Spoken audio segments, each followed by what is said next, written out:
This is Brady West Midland, the Forbidden Library, and you can see some menus you shouldn't be able to. Pacha! They're gone. They're gone. You're safe.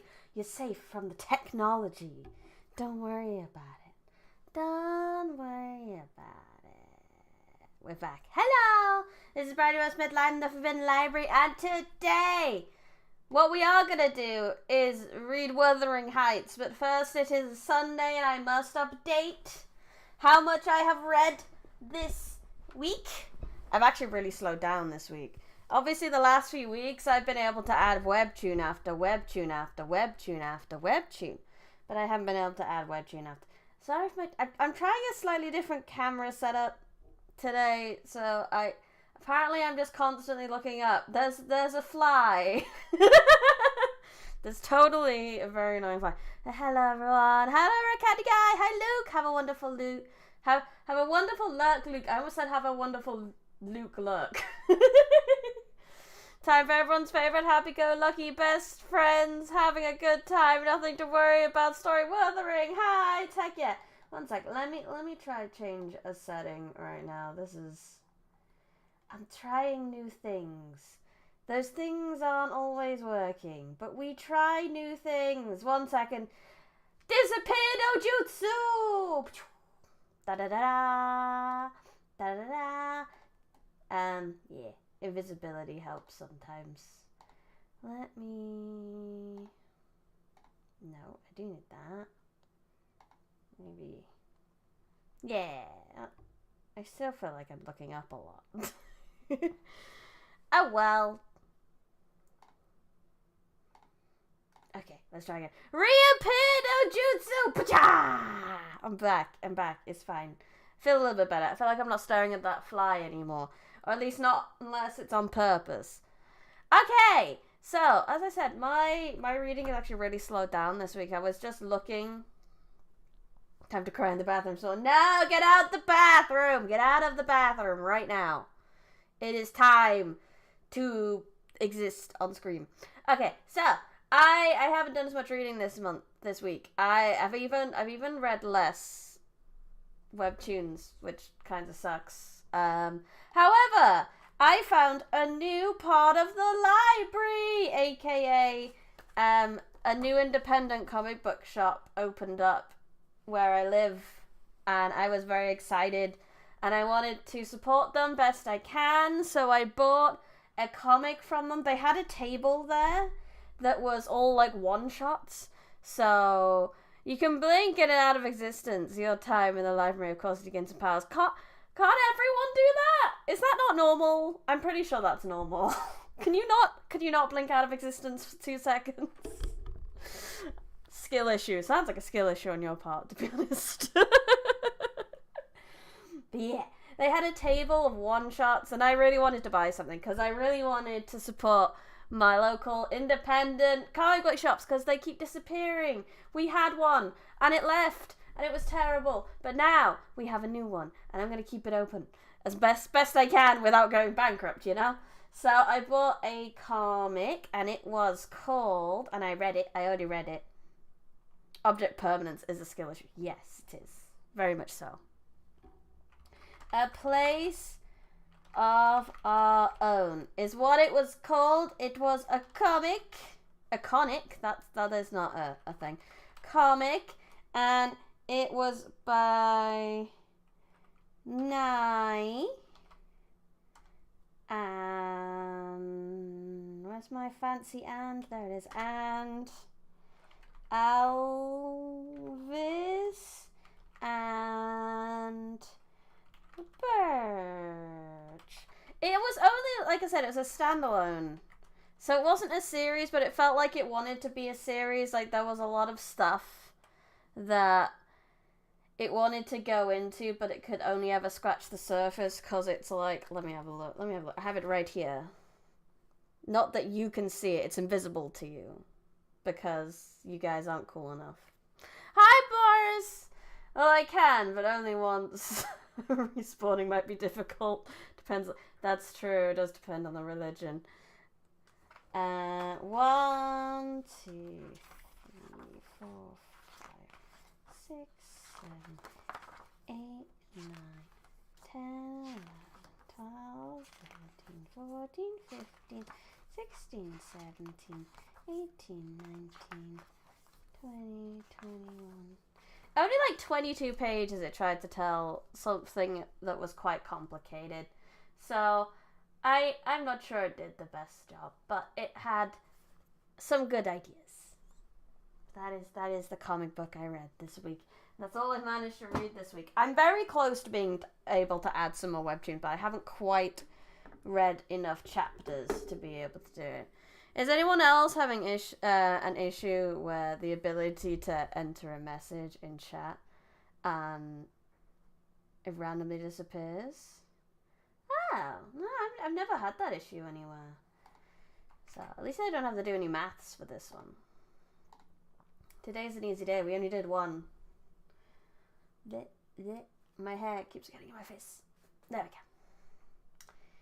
Okay, let me update the numbers. Books Until Freedom is now 9,825. So close. Now, shall we Wuthering Heights? In the most wonderful and most hospitable, most amazing, family-friendly place to be. Wuthering Heights. Not like the New York Heights that had a musical about it. In the Heights. There we go. Heights. How do I even describe what happened last stream as a recap? Last time, there was a dude.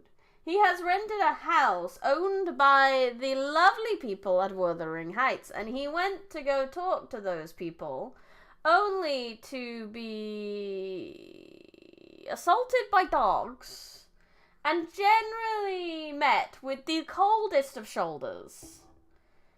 And then he went to go see them again like an idiot. And then he got snowed in and he had a nightmare about what I assume is maybe the wife of the guy who died terribly. I don't know. It's very strange. It's very strange. I mean, as far as horribly hostile and inhospitable hellholes go, Wuthering Heights is a lot like New York. Yeah, I've heard New York's a bit better nowadays. I heard it's been gentrified a lot more. I just remember I'm gonna need divine intervention to make it through this meal. Yeah. I remember the dogs. I remember the like coffin-like bed he slept in.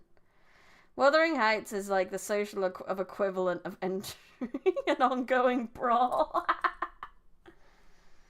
Sorry, my arm doesn't know whether it wants to pick up the fact that it's on my desk or not, and I'm leaning a lot.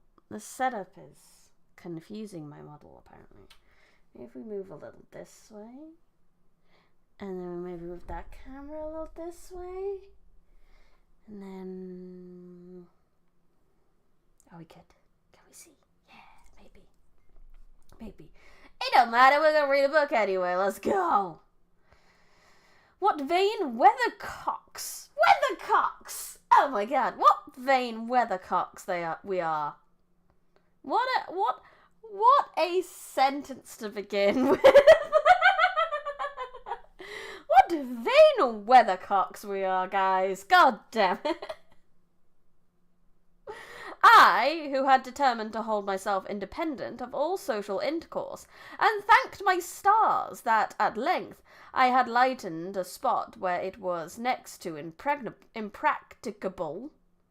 I, weak wretch, after maintaining till dusk a struggle with low spirits and solitude, was finally compelled to strike my colours, and under pretence of gaining information concerning the necessities of my establishment, I desired Mrs. Dean, when she brought in supper, to sit down while I ate it, hoping sincerely she would prove a regular gossip, and either rouse me to animation or lull me to sleep by her talk. Off to a good start. Really good start. I actually read through the whole book since the last stream, so I'm all refreshed on what happens, and oh boy, Is there anything you think that would threaten the stream? Because, like I said, there's people of color in this, and they were not kind when writing people of color back then. And I don't want to get cancelled for an old book. So please warn me if we get into a bad bit like that. Please do. You have lived here a considerable time, I commenced. Did you not say 16 years? 18, sir. I came when the mistress was married, to wait on her after she died. The master retained me for his housekeep. Indeed. There ensued a pause. She was not a gossip, I feared, unless about her own affairs, and those could hardly interest me. However, having studied for an interval with a first on either knee, and cloud of meditation over a ruddy countenance, she ejaculated, "Ah! Times are greatly changed since then." "Yes," I remarked. "You've seen a good many alterations, I suppose." "I have, and troubles too," she said. "Oh, I'll turn the talk of my landlord's family." I thought to myself, a good subject to start.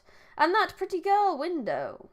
I should like to know her history, whether she be a native of the country or, as is more problematic, an exotic and surly indigenous, will not recognize for kin. With this intention, I asked Mrs. Dean why Heathcliff let Thundercrush Grange. Thrushcrush. I called him Thundercrush. What the hell? It is a cooler name. It is a cooler name.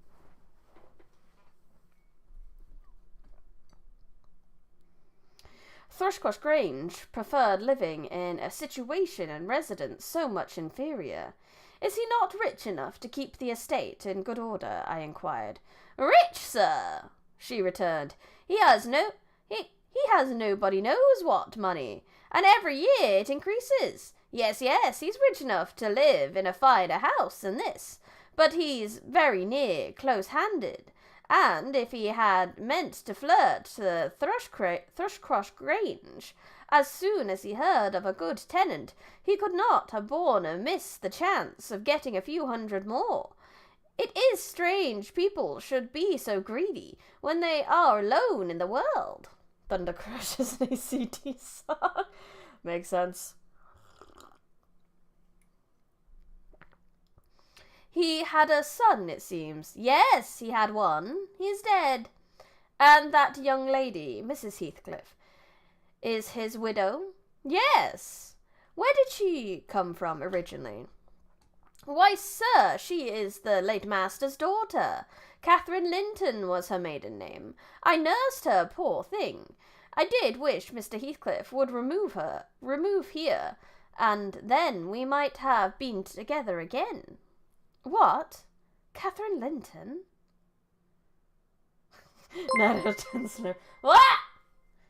Right in front of my face, Lucas!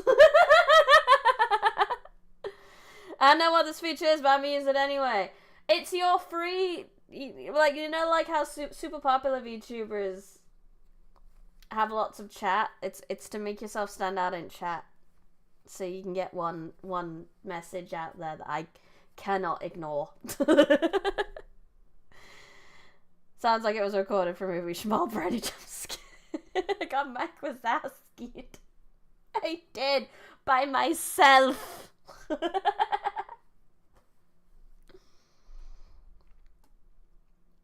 I exclaimed, astonished, but a minute's reflection convinced me that it was not my ghostly Catherine.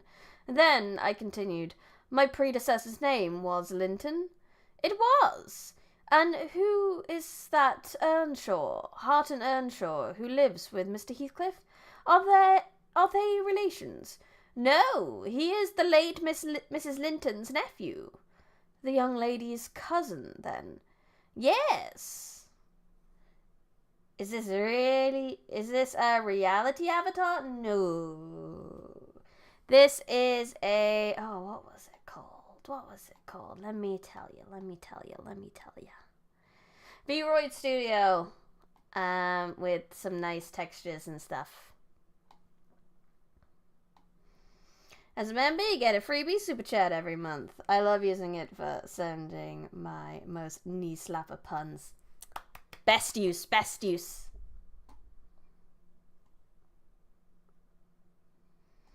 Yes, he is her husband. And yes, her husband was...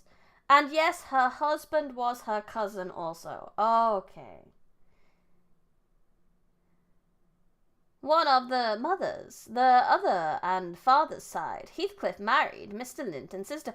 This is very confusing. Yes! Hand-ish tracking. It's questionable today, I'm not gonna lie. You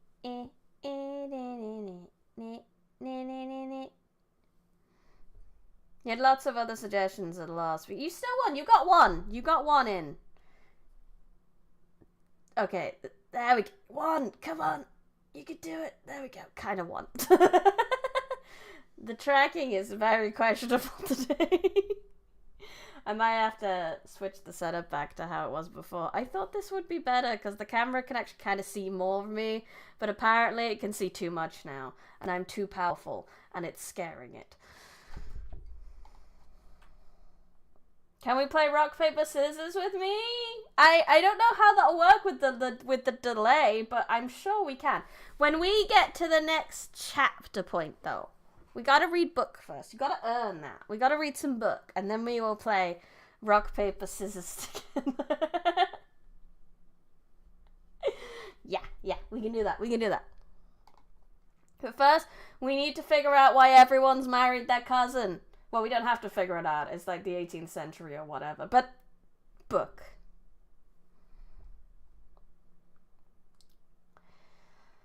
Yes, and her husband was her cousin also. One of the mothers, the other on the father's side. Heathcliff married Mr. Linton's sister. I see. The house at Wuthering Heights has Earnshaw carved over the front door. Are they an old family? Very old, sir. And Hareton... Hareton? Yeah, Hareton is the last of them, as our Miss Cathy is of us. I mean, of the Lintons. Have you been to Wuthering Heights? I beg pardon for asking, but I should like to hear how she is. Mrs. Heathcliff? She looked very well and very handsome, yet I think not very happy. Oh dear, I don't wonder. And how did you like the master? A rough fellow. Rather, Mrs. Dean. Is it not his character? Unless they find out they're non-blood related. Adopted! Yeah, I mean, that's the way you get away with it in our fiction anyway. I forgot I can rotate. It's very fun. I can rotate properly. Potato. Wait, I'm not a potato anymore. And it's been 10 days since I was a potato.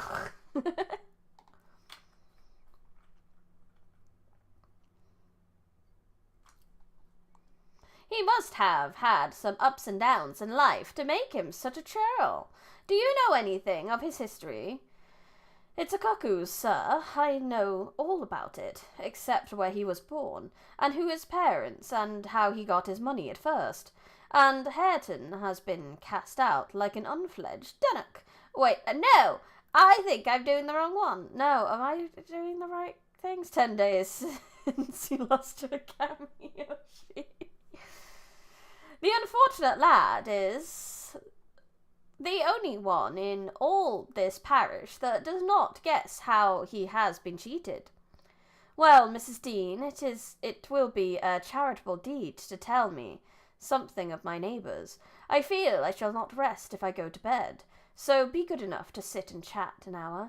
Oh, certainly, sir. I'll just fetch a little sewing, and then I'll sit as long as you please. But you've caught cold. You've caught cold. I saw you shivering, and you must have some gruel to drive it out. Gruel.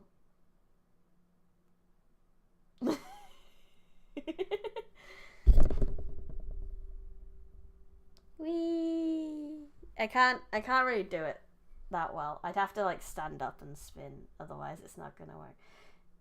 Now it just looks like I'm trying. I have point a finger, please. There we go. Spin. No, spin. Oh, it's really bad today. Oh lordy. Oh well, it's fine. Maximum scuff. Well, no, not maximum scuff. The maximum scuff is when the stream dies, and I'm not inviting that. I just realized, do I have any? I have nothing in the background. This is silence, isn't it? Should we put the fireplace back on? Yeah.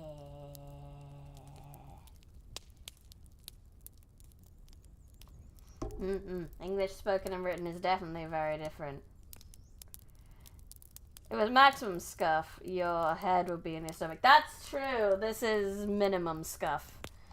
But more scuff than usual scuff. Scuffity scuff, scuff, scuff. The worthy woman bustled off, and I crouched nearer the fire. My head felt hot, and the rest of me chill. Moreover, I was excited, almost to a pitch of foolishness, through my nerves and brain. And this caused me to feel not uncomfortable, but rather fearful, as I am still, of serious effects from the instant of today and yesterday. She returned presently, bringing a smoking basin and a basket of work, and, having placed the former on the hob, drew in her seat, evidently pleased to find me so companionable. Before I came to live here, she commenced, waiting no further invitation to her story, I was almost always at Wuthering Heights, because my mother had nursed Mr. Hindley Earnshaw, that was Hareton's father, and I got used to playing with the children. I ran errands too, and helped to make hay, and hung about the farm ready for anything that anybody would set me to. One fine summer morning, it was the beginning of harvest. I remember Mr. Earnshaw, the old master, came down the stairs dressed for a journey, and after he had told Joseph that what was to be done during the day, he turned to Hindley and Cathy and me, for I sat eating my porridge with them, and he said, speaking to his son, "Now, my bonny man, I'm going to Liverpool today. What shall I bring you?" "I go to Liverpool!" I go to Liverpool. I like Liverpool. "You may choose what you like. Only let it be little, for I shall walk there and back, 60 miles each way. That is a long spell." Damn, walking to Liverpool. Okay. Wuthering Heights is in the north, and it's 60 miles of Liverpool. Probably not that terribly far from me, actually.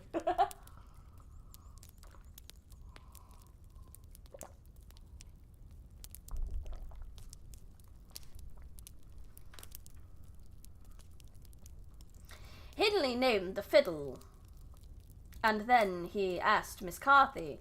She was hardly 6 years old, but she could ride any horse in the stable. She chose a whip. He did not forget me, for he had a kind heart, though he was rather severe sometimes. Plot twist, Braddy's living in Wuthering Heights. He promised to bring me a pocket full of apples and pears. Eh? He's bringing you a pocket full of the stairs? What's going on here? And then he kissed his children and said goodbye and set off. It seemed a long while to us all, the 3 days of his absence, and often did little Cathy ask when he would be home. Mrs. Earnshaw expected him by supper time on the 3rd evening. She put the meal off hour after hour. There were no signs of his coming. However, at last the children got tired of running down to the gate to look. Then it grew dark. She would have had them to bed, but they begged sadly to be allowed to stay up. And just about 11 o'clock the door latch was raised quietly, and in stepped the master. He threw himself into a chair, laughing and groaning, and bid them all stand off, for he was nearly killed. He would have such another walk for the... He would not have such another walk for the Three Kingdoms. Isn't it in all the apples and pears he is? Indubitably. At the end of it, to be flighted to death, he said, opening his greatcoat. He held up a bundle in his arms. See here, wife, I was never so beaten with anything in my life, but you must have taken one as a gift of God, though it's as dark almost as if it came from the devil. We crowded round and over Miss Cathy's head. I had a peep at a dirty, ragged, black-haired child, big enough both to walk and talk. Indeed, its face looked older than Catherine's, yet when it was set on its feet, it only stared round, and repeated over and over again some gibberish that nobody could understand. I was frightened, and Mrs. Earnshaw was ready to fling it out of the doors. She did, flying up, asking how he could fashion to bring that brat into the house when they had their own bairns to feed and fend for, what he meant to do with it, and whether he were mad. The master tried to explain further, but he was really half dead with fatigue, and all he could do all I could make out amongst her scolding was a tale of seeing it starving and houseless and as good as dumb in the streets of Liverpool, where he picked it up and inquired for its owner.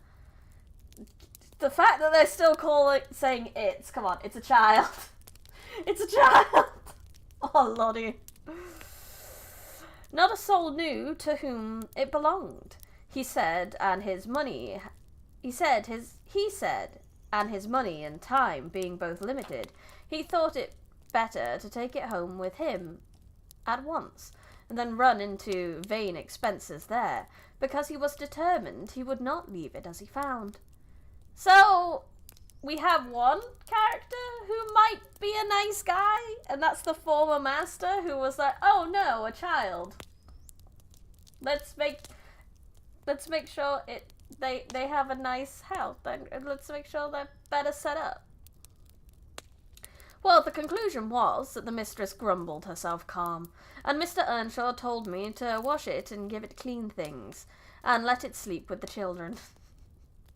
Being treated like this as a child, is it any wonder Heathcliff grew up to be the way he is? Honestly!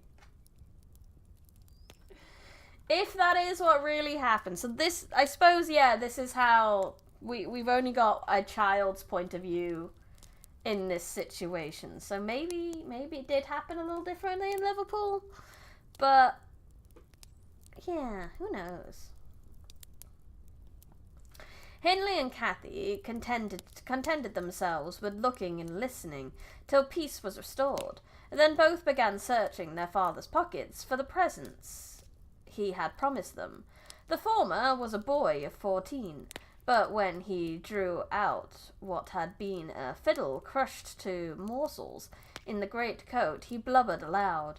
And Cathy, when she learned the master had lost her whip in attending on the stranger, showed her humour by grinning and spitting at the stupid little thing. At least this is still before any of the really bad stuff happens. Oh my god, what am I going to read? What have you asked me to read? I'm scared.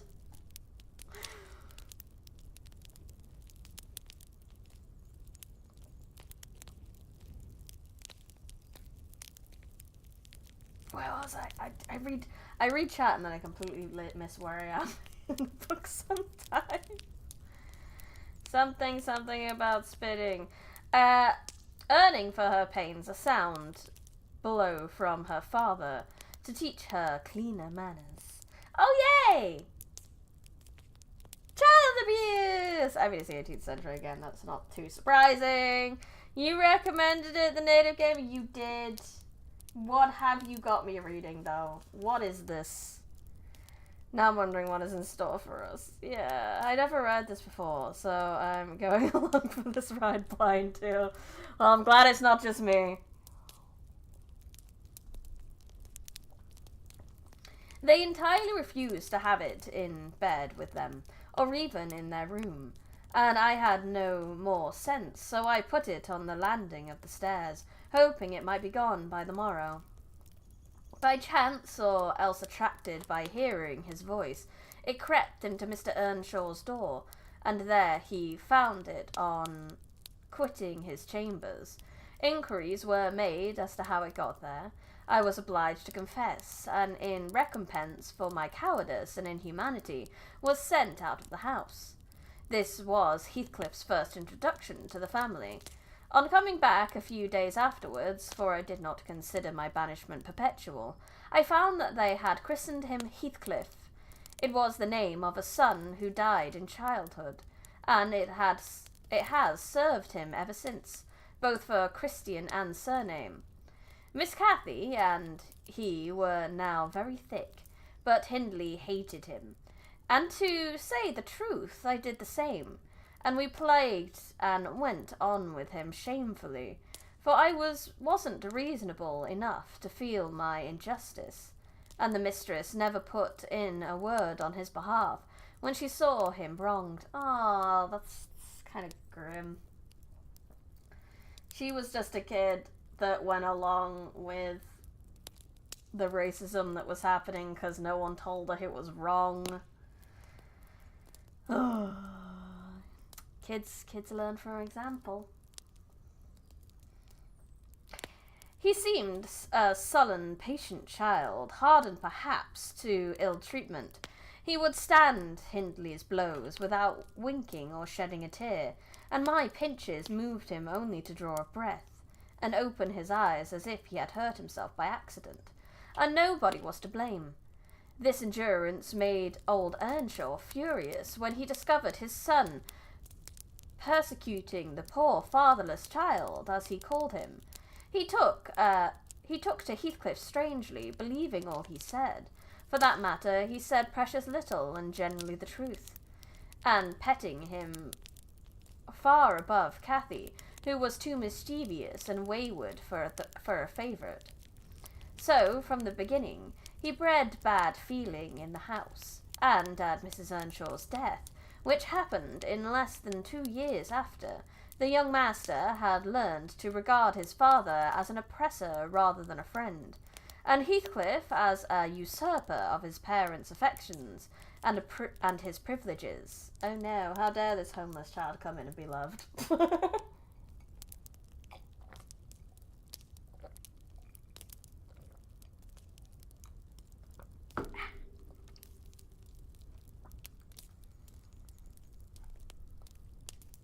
I sympathized a while, but when the children fell ill of the measles, and I had to tend to them and take on me the cares of a woman at once, I changed my idea. Heathcliff was dangerously sick, and while he lay at the worst, he would have me constantly by his pillows. I suppose he felt I did a good deal for him, and he hadn't wit to guess that I was compelled to do it. However, I will say this. He was the quietest child that ever nurse watched over. The difference between him and the others forced me to be less partial. Cathy and her brothers harassed me terribly. He was uncomplaining as a lamb, though hardness, not gentleness, made him give little trouble. He got through, and the doctor affirmed it was a great measure owing to me, and praised me for my care. I was vain of his commendations, and softened towards the being by whose means I earned them, and thus Hindley lost his last ally. I couldn't dote on Heathcliff, and I wondered often what the master saw to admire so much in the sullen boy, who never, to my recollection, repaid his indulgence by any sign of gratitude. He was not insolent to his benefactor, he was simply insensible. though knowing perfectly the hold he had on his heart, and consciousness he had only to speak, and all the house would be obliged to bend to his wishes. As an instance, I remembered Mr. Earnshaw once brought a couple of colts at the parish fair and gave the lads each one. Heathcliff took the handsomest, but it soon fell lame, and when he discovered it, he said to Hindley, "You must exchange horses with me. I don't like mine, and if you won't, I shall tell your father of the 3 thrashings you've given me this week, and show him my arm, which is black off the shoulder." Bro, I want your horse, and if you don't, I'm going to get you into shit. 10 out of 10. If I'm following along correctly, I can see his view on Heathcliff. Why is this child getting the love he that wants flesh and blood isn't? Yes, it's typical. It's kind of a typical sibling thing. I mean, some older siblings do this when, like, a newborn is born. My parents apparently were very afraid of my older brother doing this when I was born. So what they did to kind of smooth over the existence of a new sibling is they bought him a toy and said it was from me. Said I got him a present. And then that kind of made him love me. So top tip for if you ever have kids.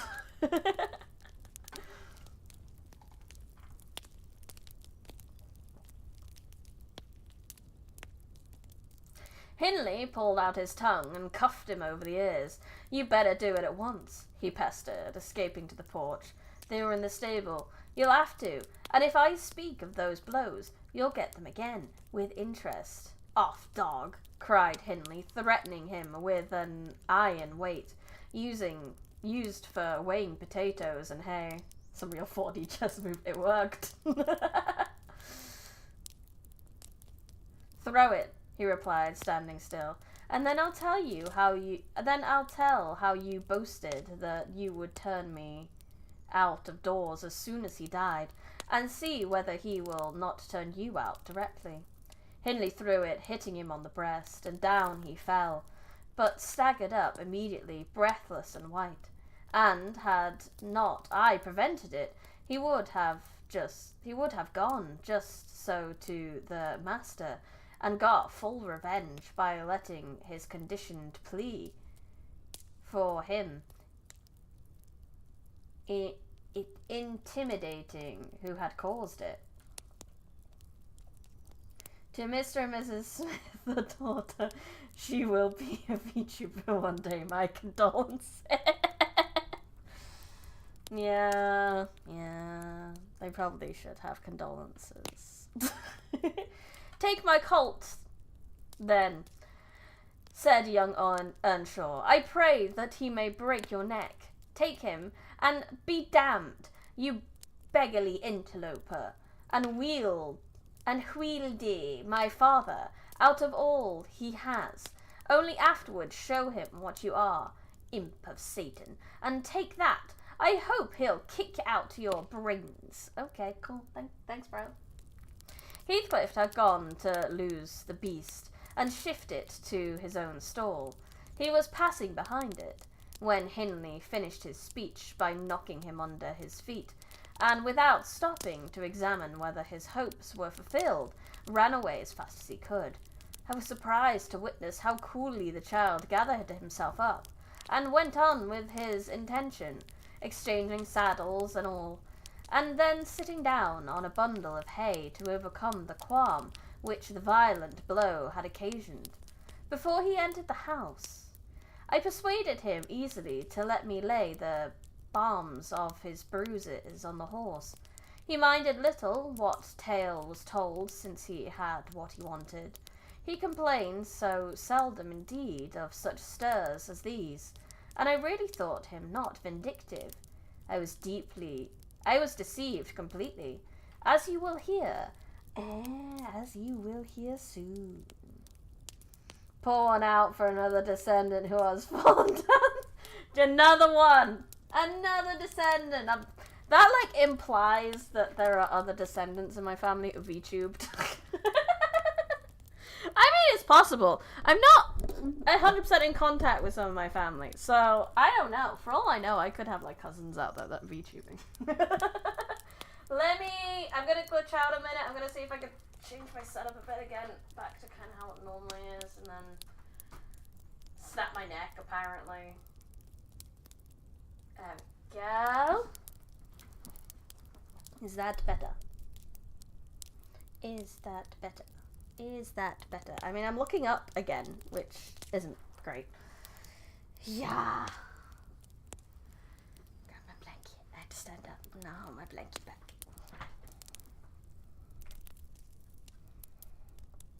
Okay, let me do a thing. Yeah, can't see shit. I have to sub these on again. 1 second! Disappear no jutsu! Bwah! I know why I'm doing a jutsu thing. I mean, I don't even really like Naruto that much. I should really do a Bleach thing, but Bleach's thing is Bankai, disappearing. And just becoming invisible would be a kind of shit Bankai, honestly. If I swap these around.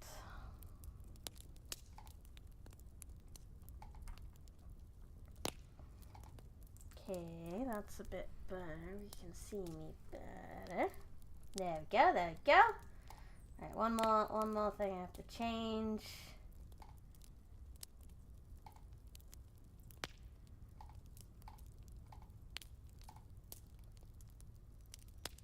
There we go.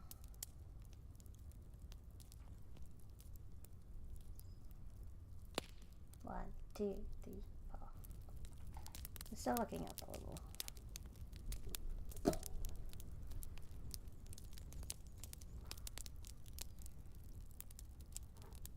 La la la la la la. Bankai, appear! There we go. There you go. 1, 2, 3, 4. Are you ready to play rock, paper, scissors? I promised when we got to the next chapter that we'd play rock, paper, scissors. Are you ready? Are you ready? Rock. Paper. I will just not look at chat, okay? And then you guys have to, I don't know how this is going to work, honestly, with the delay. But we're going to do it. We're going to do it. Rock. Paper. Scissors. Snip, snip, snip, snip.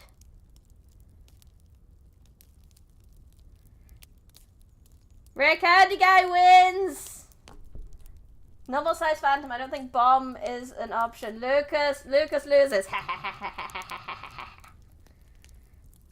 And I don't think chicken is correct either.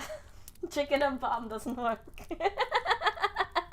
Yay! But it worked! Yeah, wonderful. You could meet a VTuber and not know that person you had a super awkward interaction with, and you think about 3 a.m. 2 years later turns out to be a oh my god, that is a personal nightmare. I know people I've met before who have become VTubers. I have known some who have done this.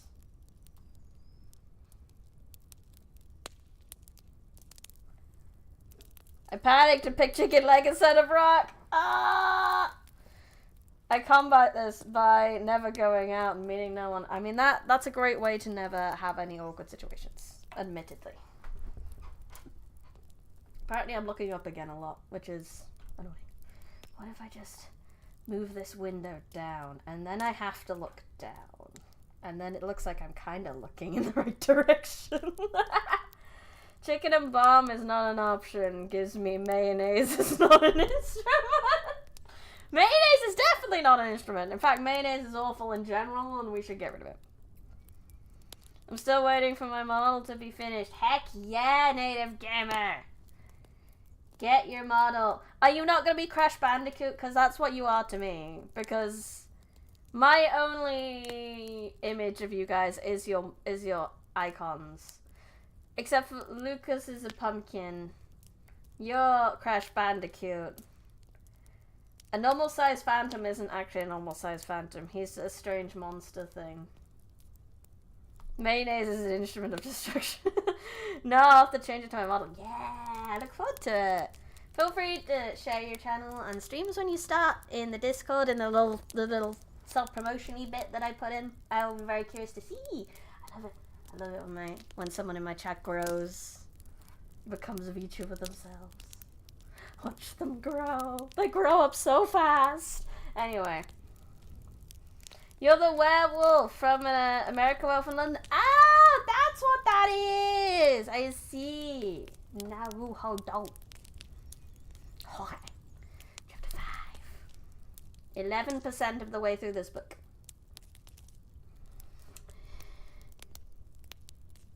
In the course of time, Mr. Earnshaw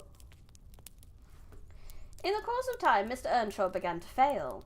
He had been active and healthy, yet his strength left him suddenly, and when he was confirmed to the chimney corner, he grew grievously irritable, and nothing vexed him, and suspected slights of his authority nearly threw him into fits. This was especially to be remarked if anyone attempted to impose upon or dominate over his favourite.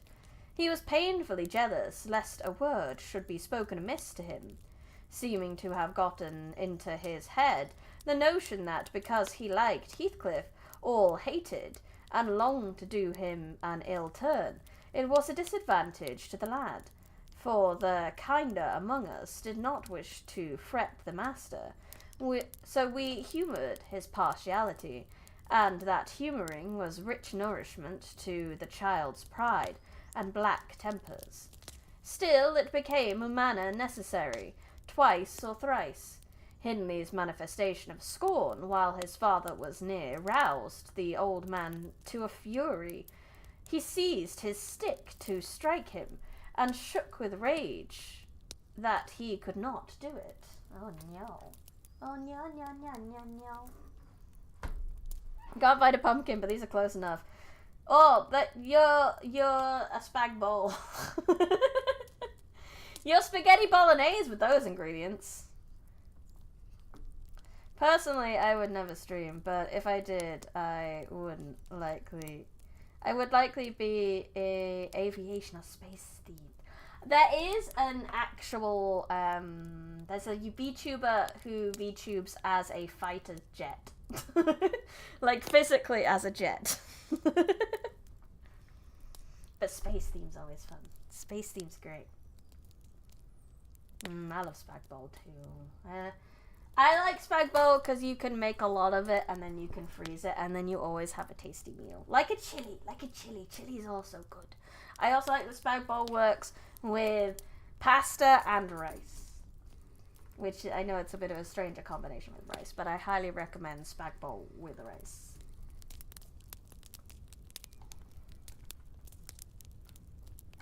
At last, we had a curate who made the living answer by teaching the little Lintons and Earnshaws, and farming his bit of land himself, advised the young man should be sent to college, and Mr. Earnshaw agreed, though with a heavy spirit, for he said Hindley was naught, and would never thrive as where he wandered.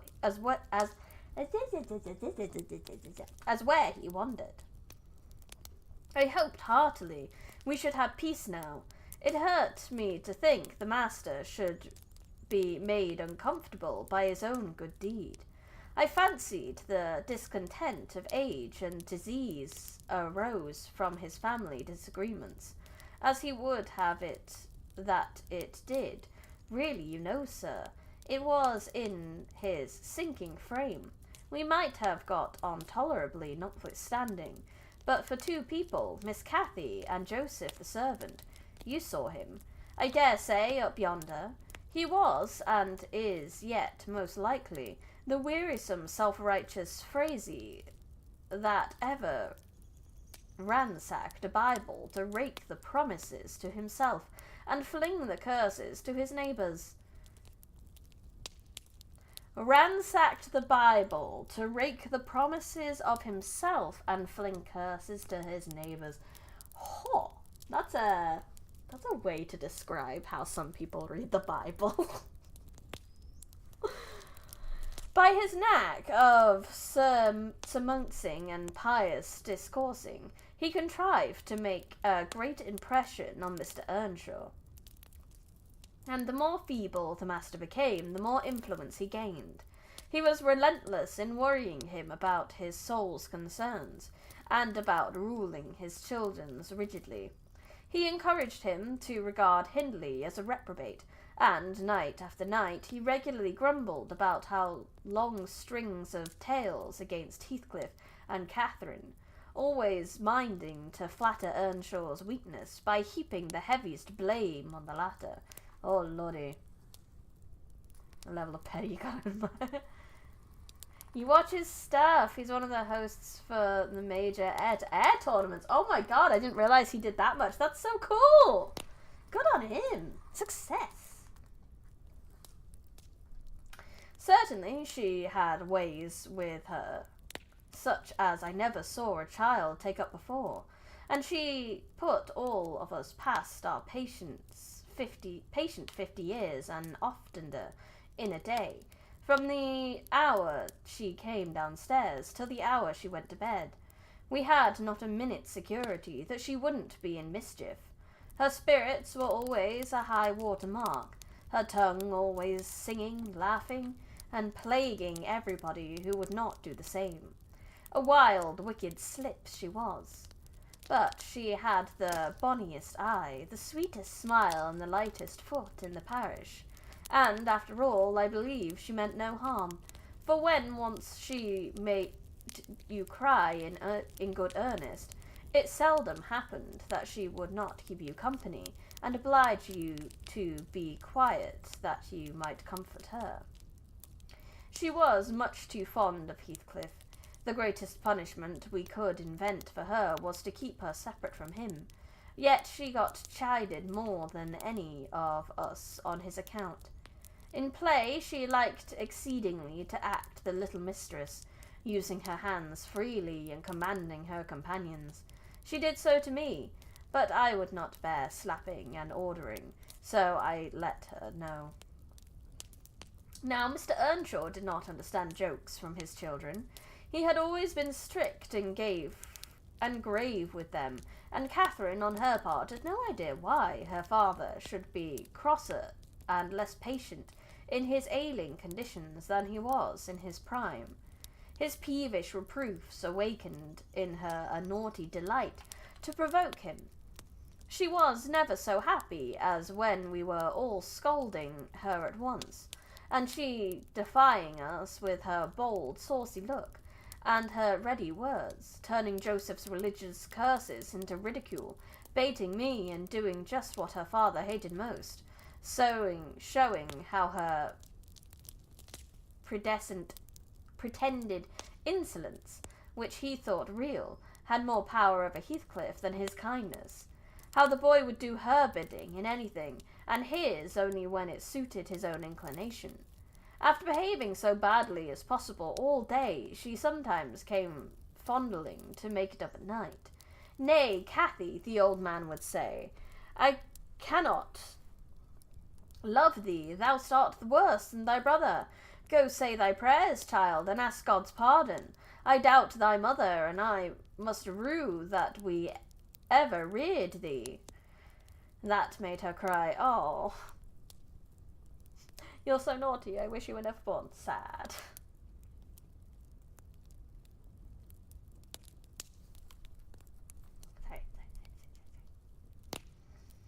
That made her cry at first, and then, being repulsed continually, hardened her, and she laughed if I told her to say she was sorry for her faults, and begging to be forgiven. Yeah, it's a wee harsh. But the hour came, and at last that ended Mr. Earnshaw's troubles on earth. He died quietly in his chair one October evening, seated by the fire. A high wind blustered around the house and roared in the chimney. It sounded wild and stormy, yet it was not cold. And we were all together, I a little removed from the hearth, busy at my knitting, and Joseph reading his Bible near the table. For the servants generally sat in the house then, after their work was done. Miss Cathy had been sick, and that made her still. She leant against her father's knee. Heathcliff was lying on the floor, with his head in her lap, and remembering the master before he fell into a doze, stroking her bonny hair. It pleased him rarely to see her gentle, and saying, "Why canst thou not always be a good lass, Cathy?" And she turned her face up to his, and laughed, and answered, "Why cannot you always be a good man, father?" Fucking burn! Why can't you always be a good man, Daddy? You tell him, Cathy. But as soon as she saw him vexed again, she kissed his hand, and said she would sing him to sleep. She began singing very low, till his fingers dropped from hers, and his head sank on his breast. Then I told her to hush, and not stir, for fear she would wake him. We all kept as mute as mice a full half-hour, and should have done so longer. Only Joseph, having finished reading his chapter, got up, and said that he must rouse the master for prayers and bed. He stepped forward and called him by name, and touched his shoulder, but he would not move. So he took the candle and looked at him. I thought there was something wrong as he set down the light, and seizing the children by each arm, whispered to frame upstairs and make little din. They might pray alone that evening. He had summut to do. "I shall bid father good night first," said Catherine, putting her arms around his neck before we could hinder her. The poor thing discovered her loss directly. She screamed out, "Oh, he's dead! Heathcliff, he's dead!" And they both set up a heartbreaking cry. I joined my wail to theirs, loud and bitter, but Joseph asked what we could be thinking of to roar in that way over a saint in heaven. He told me to put on my cloak and run to Grimerton for the doctor and the parson. I could not guess the use that either would be of. Then, however, I went, though through wind and rain, and brought one, the doctor, back with me. The other said he would come in the morning. Leaving Joseph to explain matters, I ran to the children's room. Their door was ajar. I saw they had never lain down, though it was past midnight, but they were calmer, and did not need me to console them. Their little souls were comforting each other with better thoughts than I could have hit on. No parson in the world would ever pictured heaven so beautifully as they did. In their innocent talk, and while I sobbed and listened, I could not help wishing we were all there, safe together. Aww. So Bro went a little senile in his old age, and then popped his clogs by the fire. Oh god. The trauma though, you're like snuggling with your dad, and then you go to give him a hug goodnight, and he's so cold. Ugh. Terrible, terrible. Chapter 5. Is that 5? No, that's 6 now, isn't it? 6. I know Roman numerals. Happens to the best of us. I mean, I hope it doesn't happen to the best of you. I hope it happens to very few of you. I hope it happens to maybe somewhat the unluckiest, really. Mr. Hindley came home to the funeral, and, a thing that amazed us and set the neighbours gossiping right and left, he brought a wife with him. Chapter 6, right? Yeah, chapter 6. Chapter 6.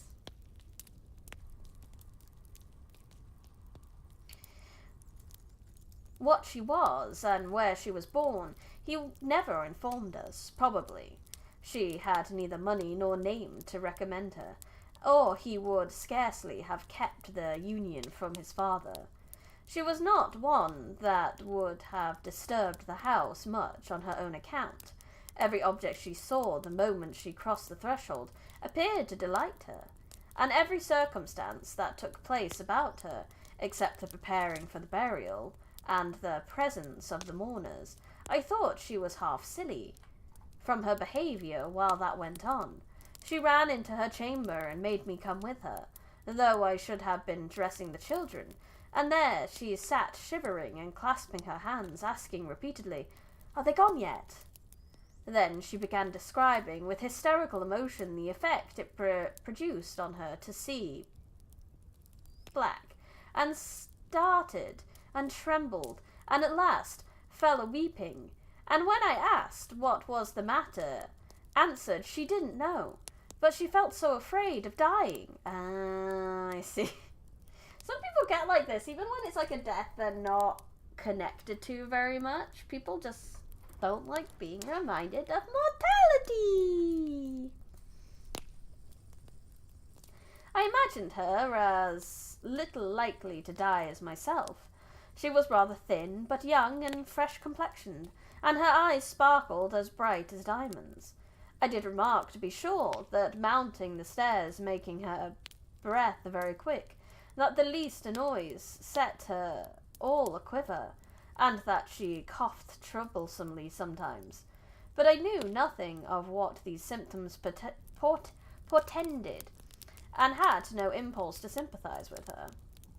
Oi, chat, you so silly. New chatters will go, oh, well, long terms will go out.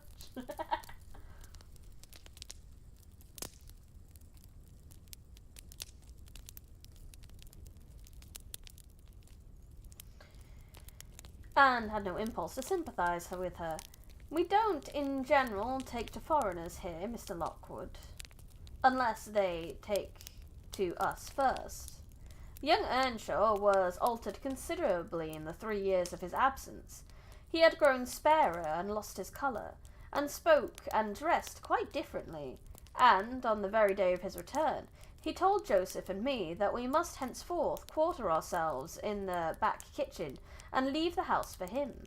Indeed, he would have carpeted and papered a small spare room for a parlour, but his wife expressed such pleasure at the white floor and huge glowing fireplace, at the pewter dishes and delf case and dog kennel, and the wide space there was to move about in where they usually sat, that he thought it unnecessary to her comfort, and so dropped the intention. She expressed pleasure, too, at finding a sister among her new acquaintances, and she prattled to Catherine and kissed her, and ran about with her, and gave her quantities of presents at the beginning. Her affection tired very soon, however, when she grew peevish, Hindley became tyrannical.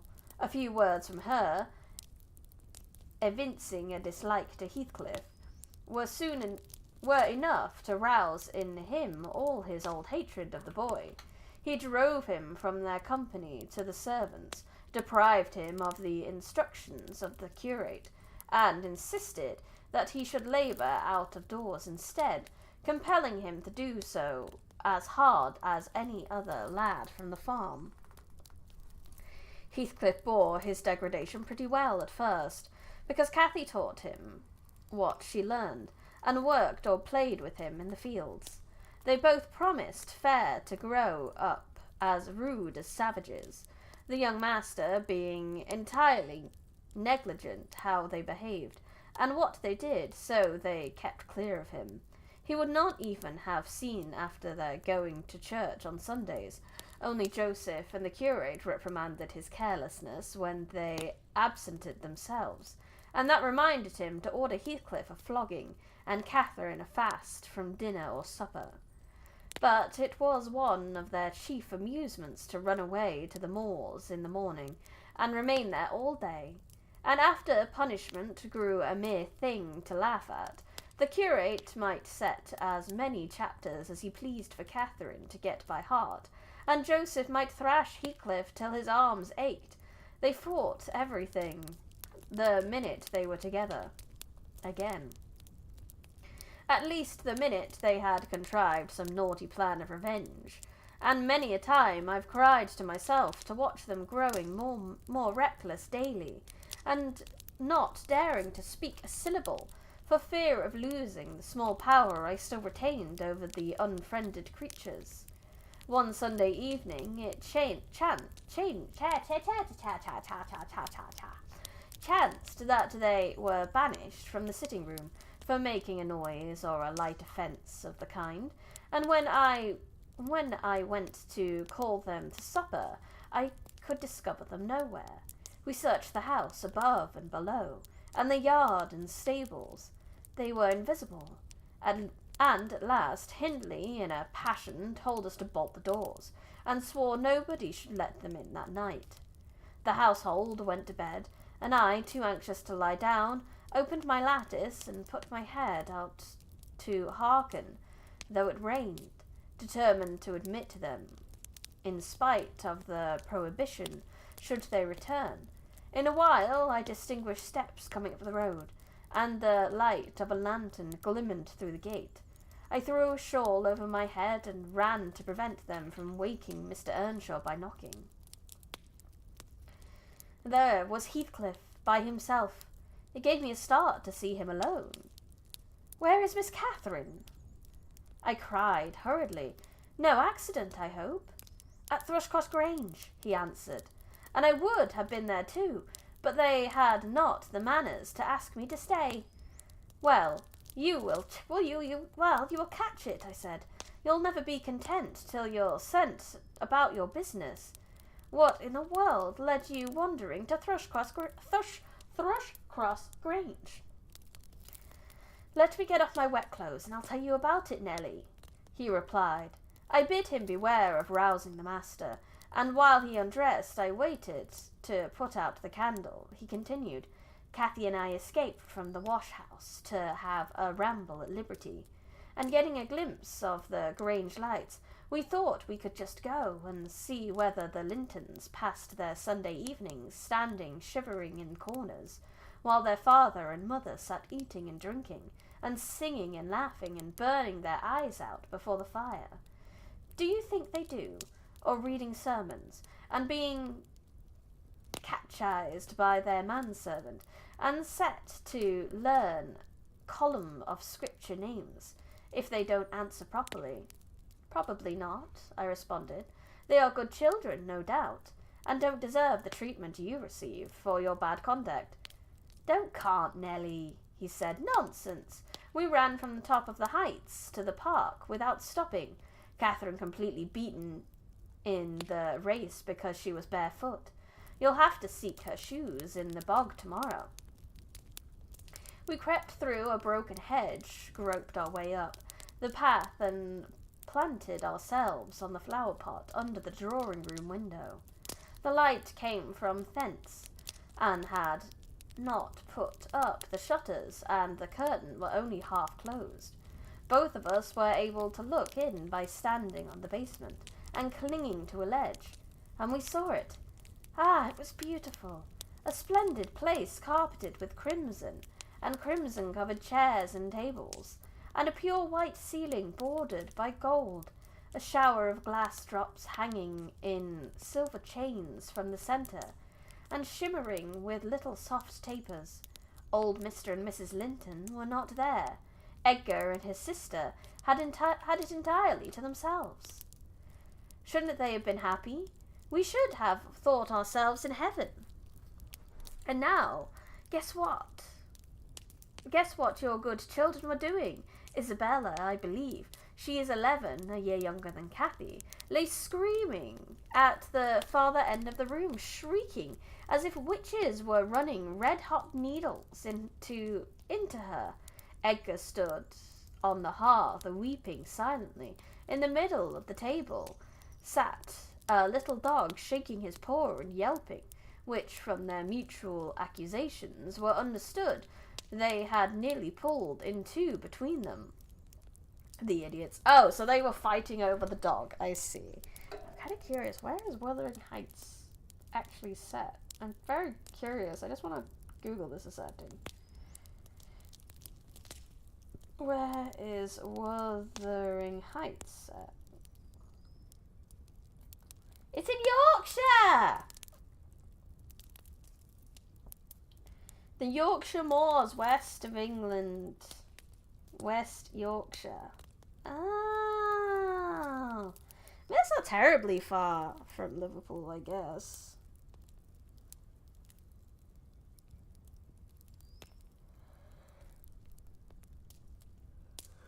I was just a little curious, considering how close this might have been to places I've been before. I was kind of curious.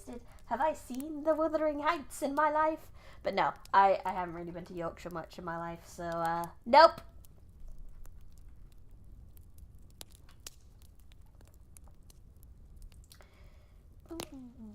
We should have. The idiots. The idiots! That was their pleasure, to quarrel who should hold a heap of warm hair, and each begin to cry because both, after struggling to get it, refused to take it. We laughed outright and petted things. We did despise them. Yorkshire, Homer pudding. Yes, Yorkshire puds. I had a weird Yorkshire pud today. We had a bit of a Sunday dinner, which is basically a roast dinner, which is basically like a Thanksgiving dinner, but smaller. And I had a Yorkshire pud. It was a really weird Yorkshire pud. You know Yorkshire puds are normally a bit doughy? This one was like flaky pastry. It was weird. It was weird. You bit into it, and then it like fell apart in your mouth. And that's not what a Yorkshire pud's supposed to do. It was weird. Weird.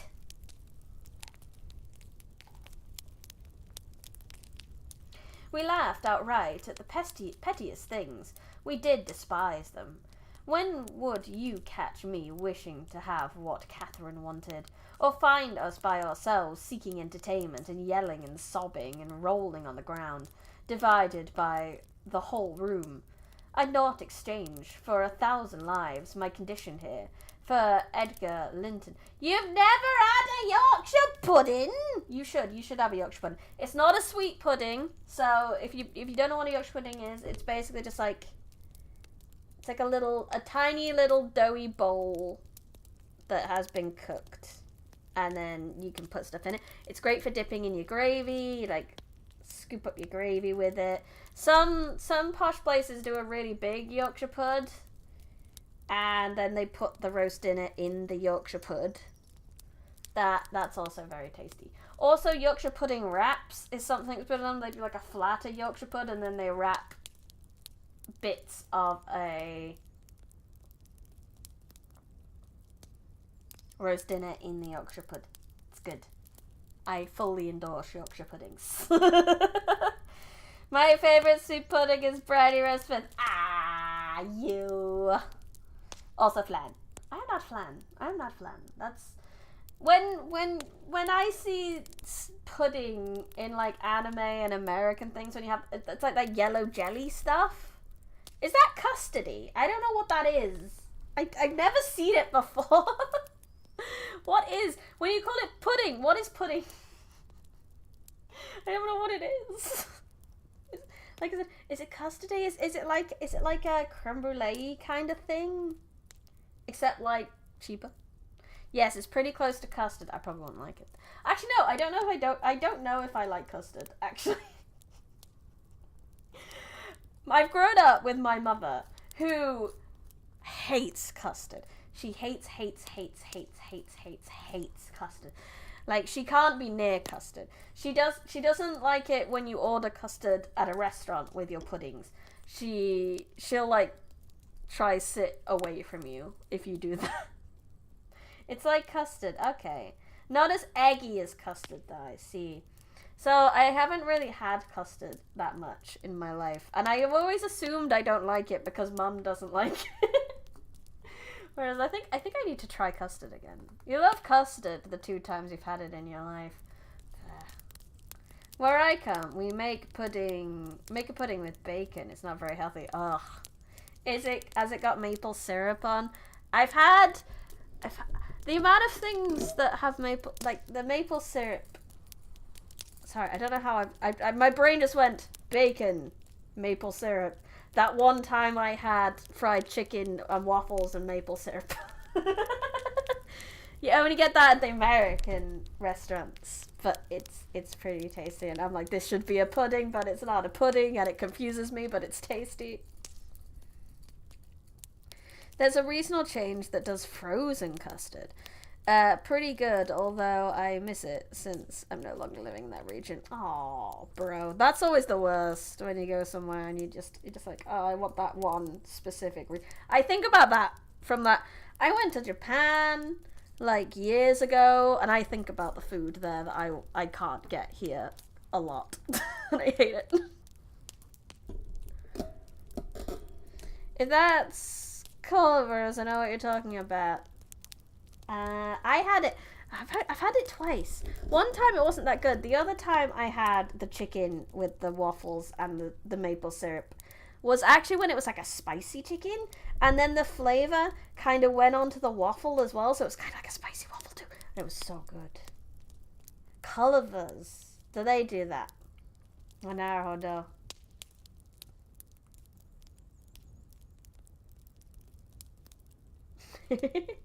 We're learning about each other's puddings today. It's great. International exchange.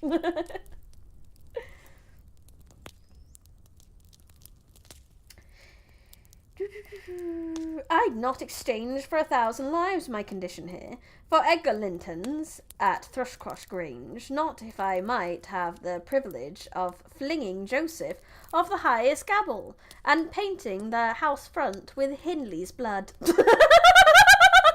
Holy shit, Heathcliff! Yeah, I wouldn't have that, even if I got to, like, kick my teacher off a roof and paint this place with the blood of my enemy. Holy shit. Hush, hush, I interrupted. Still, you have not told me, Heathcliff, how Catherine is left behind. I told you. We laughed, he answered. The Lintons heard us, and with one accord they shot like arrows to the door. There was silence, and then a cry. Oh, Mama! Mama! Oh, Papa! Oh, Mama! Come here! Oh, Papa! Oh! They really did howl out something in that way, with a frightful noise to terrify them still more, and then we dropped off the ledge, because somebody was drawing the bars, and we felt we had better flee. That is pretty metal. I had Cathy by the hand, and was urging her on, when all at once she fell down. Run, Heathcliff, run, she whispered. They have let the bulldogs loose, and he holds me. The devil had seized her ankle. Nelly, I heard this abominable snorting. She did not yell out, no. She would have scorned to do it, if she had been spitted on by the horns of a mad cow. I did, though. I vocified curses. Vocified? Curses through the enough to annihilate any fiend in Christendom. And I got a stone and thrust it between his jaws, and tried with all my might to cram it down its throat. A beast of a servant came up with a lantern, at last shouting, Keep fast, Skulker, keep fast! He changed his tone, however, when he saw Skulker's game. The dog was throttled off, his huge purple tongue hanging half a foot out of its mouth, and his pendant lips streaming with bloody salver. The man took Cathy up. She was sick, not from fear, I'm certain, but from pain. He carried her in. I followed, grumbling excretions and vengeance. What pray, Robert? Hallooed Linton from the entrance.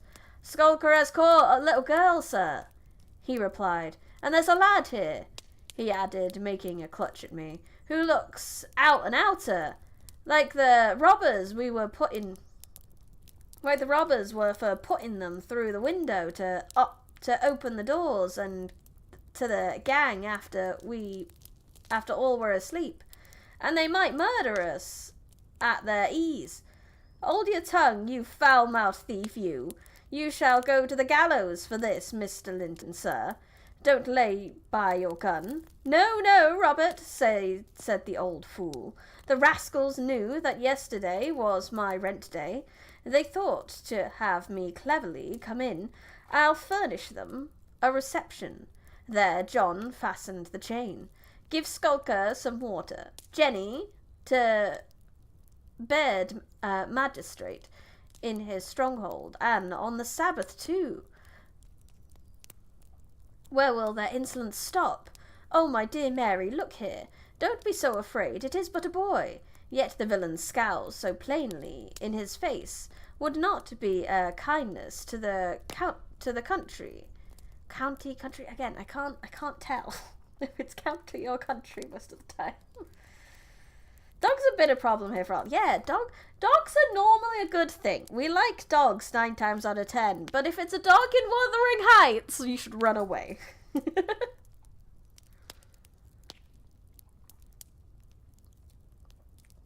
To hang him at once, before he shows his nature in acts as well as his features. Oh. He pulled me under the chandelier, and Mrs. Linton placed her spectacles on her nose, and raised her hands in horror. The cowardly children crept nearer also, Isabella lisping, "Frightful thing! Put him in the cellar, papa! He's exactly like the son of the fortune-teller that stole my tame pheasant. Isn't he, Edgar?" Oh, God. This poor guy. Poor coloured lad. While they examined me, Cathy came round. She heard the last speech that Edgar laughed. Edgar Linton, after an inquisitive stare, collected sufficient wit to recognise her. Then they see us at church, you know, though we seldom meet them elsewhere. "That's Miss Earnshaw," he whispered to his mother. "And look how Skulker has bitten her, how her foot bleeds." "Miss Earnshaw, nonsense!" cried the dame. "Miss Earnshaw scouring the county with a gipsy? Yet, my dear, the child is in mourning. Surely it is, and she may be lamed for it." "What culpable carelessness in her brother!" claimed Mr. Linton, turning from me to Catherine. "I've understood from Sliders," that was the curate, sir, "that he lets her grow in absolute heathenism. But who is this? Where did she pick up this companion? Oh ho, I declare he is that strange acquisition my late neighbour made in his journey to Liverpool. A little Lascar or an American or Spanish castaway." "A wicked boy, at all events," remarked the old lady, "and quite unfit for a decent house. Did you notice his language, Linton? I'm shocked that my children should have heard it." "I recommend cursing. Don't be angry, Nelly. And so Robert was ordered to take me off. I refused to go without Cathy. He dragged me into the garden and pushed the lantern into my hands, and assured me that Mr. Earnshaw should be informed of my behaviour, and bidding me march directly secured the door again. The curtains were still looped up at one corner, and I resumed my station as a spy. Because if Catherine had wished to return, I intended shattering their great glass panes to a million fragments, unless they let her. I sat on the sofa quietly. Mrs. Linton took off the grey cloak, and the dairymaid, which we had borrowed for our excursion, shaking her head and expostulating at her. I suppose she was a young lady, and they made a distinction between her treatment and mine. When the woman servant brought a basin of warm water and washed her feet, and Mr. Linton mixed a tumbler of negus, and Isabella emptied a plateful of cakes into her lap, and Edgar stood gaping at a distance. Afterwards they dried and combed her beautiful hair, and gave her a pair of enormous slippers, and wheeled her to the fire, and left her, as merry as she could be, dividing her foot between the little dog Stalker, whose nose she pinched as he ate, and kindling a spark of spirit in the vacant blue eyes of the Lintons. A dim reflection from her own enchanting face, I saw they were full of stupid admiration. She is so immeasurably superior to them, to everybody on earth, is she not, Nelly? A tumbler? Maybe.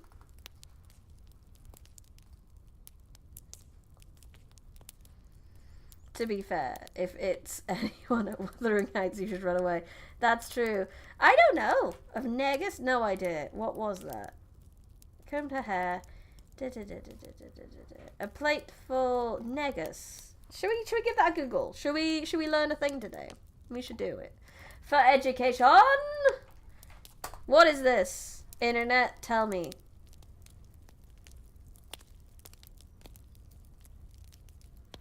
Oh, it's a hot drink.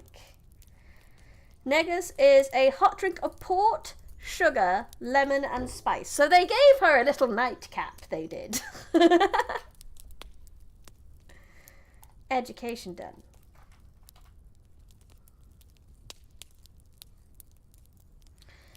There will be more to come of this business than you reckon on, I answered, covering him up and extinguishing the light.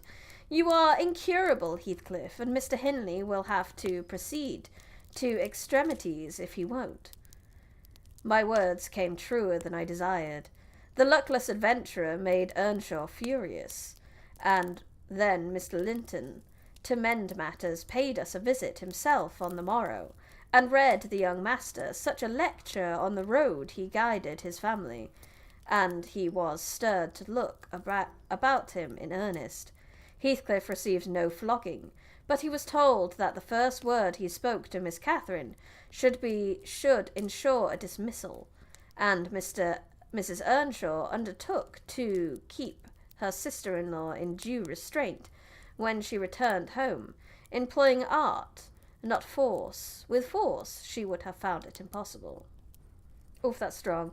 I believe port falls under the category of fortified wines. Does it? Fascinating. Chapter 7. And you know what I've realised? I don't have my water bottle next to me. And that's very bad. That's very, very, very, very, very, very bad. So I'm just going to go quick BRB and I'm going to go get that, because otherwise my throat will suffer. And I don't want to suffer. Suffering is bad.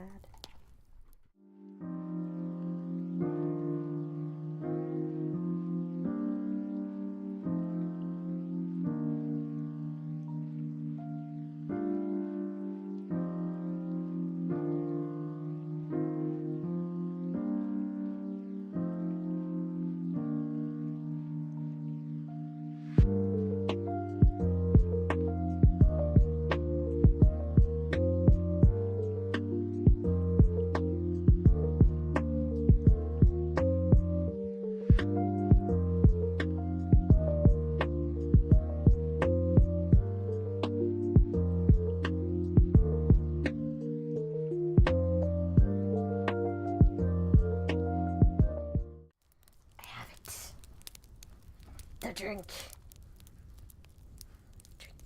What was I drinking from before? I was drinking a mug of tea, but I finished my tea, so, you know, now I need this. Let's do this. Yeah. There we go. I'm looking a bit forward now. Maybe, a little bit. But yeah, I was drinking my tea, finished my tea, and now I need my water bottle. Fortified wines add a kind of spirit to the wine, increasing the strength and adding flavour, going off memory from what I read at work. Oh, fascinating.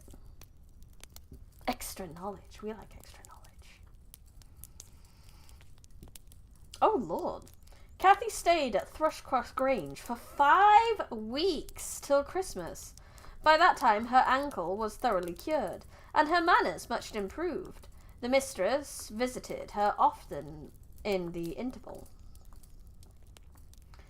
and commenced her plan of reform by trying to raise her self-respect with fine clothes and flattery, which she took readily, so that instead of a wild, hatless little savage jumping into the house and rushing to squeeze us all breathless, there lighted from a handsome black pony a very dignified person, with brown ringlets falling from the cover of a feathered beaver, and a long cloth habit, which she was obliged to hold up with both hands that she might sail in. Hindley lifted her from her horse, exclaiming delightedly, "Why, Kathy, you are quite a beauty! I should scarcely have known you. You look like a lady now. Isabella Linton is not to be compared with her. Is she, Francis? Isabella had not her natural advantages, replied his wife, but she must mind and not grow wild again. Ellen, help Miss Catherine off with her things. Stay, dear, you will disarrange your curls. Let me untie your hat. My work leads me to reading a lot of odd things. I can't get in trouble for looking up liquor since it's part of my work. That sounds wonderful. You gotta love a job that lets you learn new things every day. That's great. I removed the habit, and there shone forth, beneath a grand plaid silk frock, white trousers, and burnished shoes, and while her eyes sparkled joyfully when the dogs came bounding up to welcome her, she dared hardly touch them, lest they should fawn upon her splendid garments. She kissed me gently. I was all flour, making the Christmas cake. It would not have done to give me a hug. And then she looked round for Heathcliff. Mr. and Mrs. Earnshaw watched anxiously their meeting, thinking it would enable them to judge in some measure what grounds they had for hoping to succeed in separating the two friends. Heathcliff and Cathy kind of remind me of the protag and his childhood friends from House of Scorpion, in terms of how they're growing up. Yeah, I don't know that, but I am sure it is a wonderful comparison. Heathcliff was hard to discover at first. If he were careless and uncared for before Catherine's absence, he had been 10 times more so since. Nobody but I even did him the kindness to call him a dirty boy, and bid him wash himself once a week, and children of his age seldom have natural pleasure in soap and water.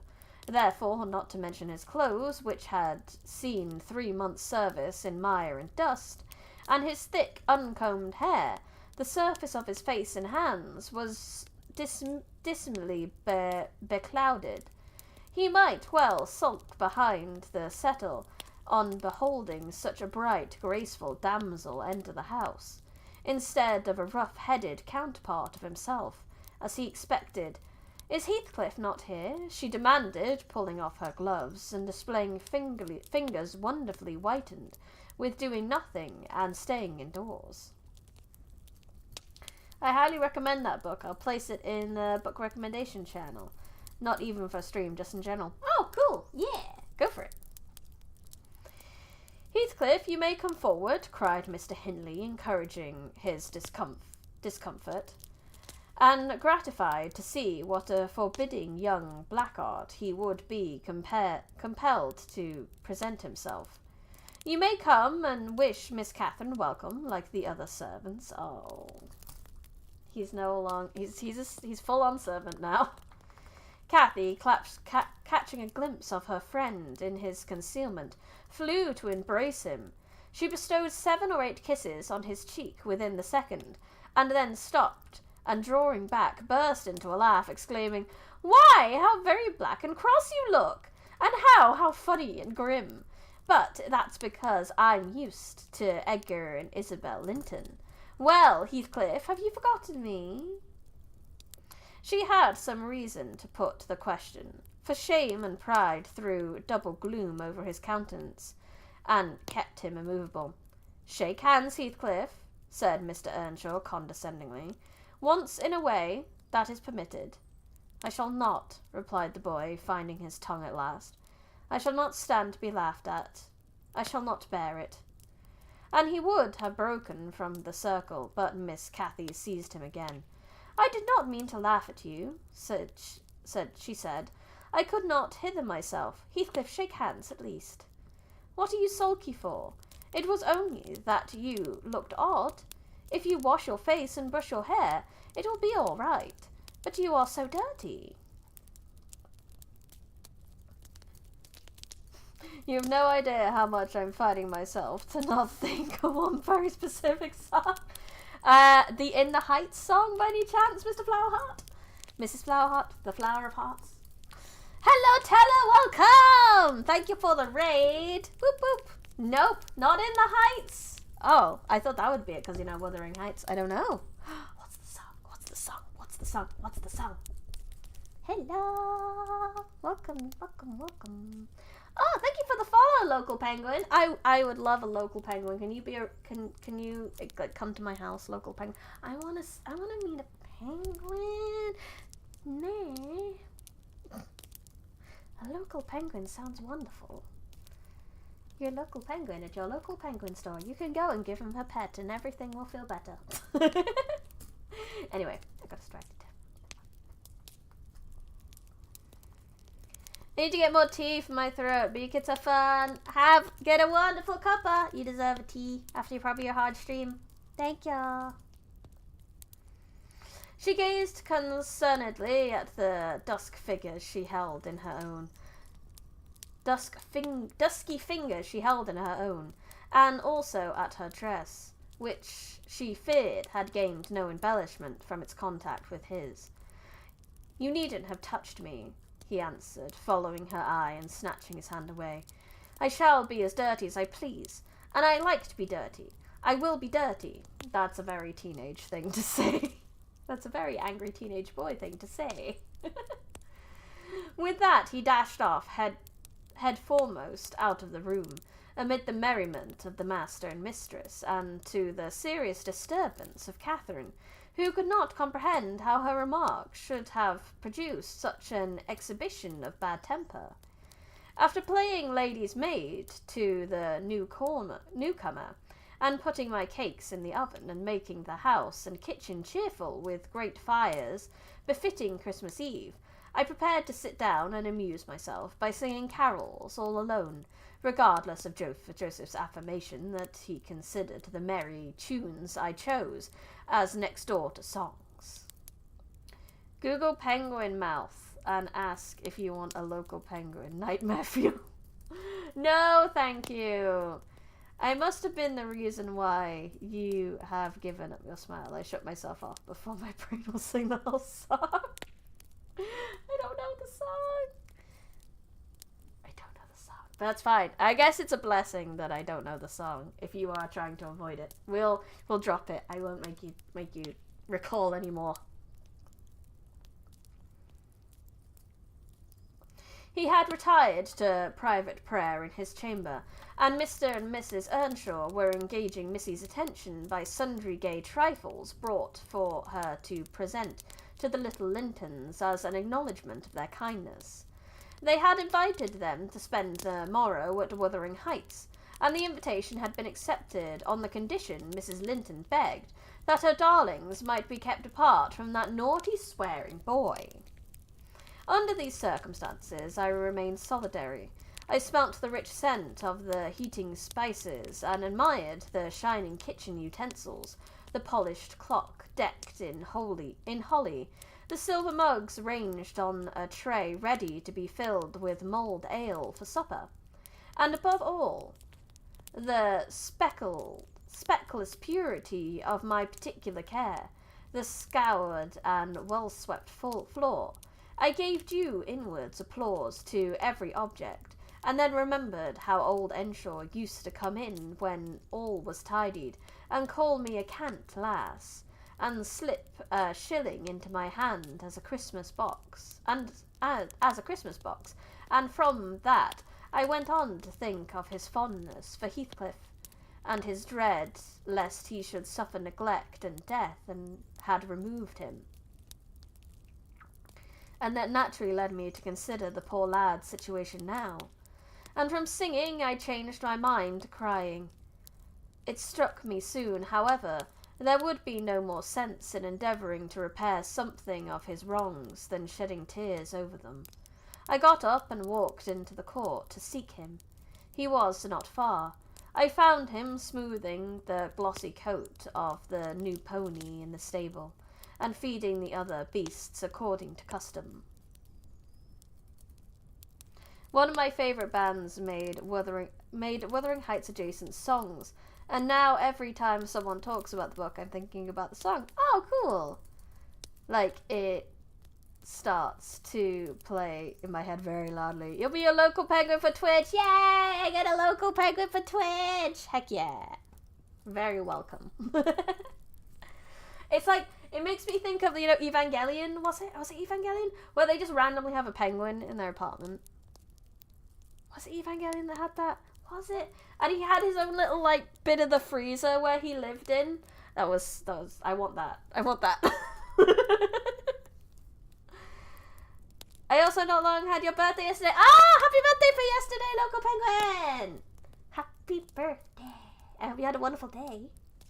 Or is it, I suppose it's the weekend, it's Saturday. You don't even have to wait for the, like, next weekend or anything. Pen. He drank beer too. Yes, it was Evangelion. Yes!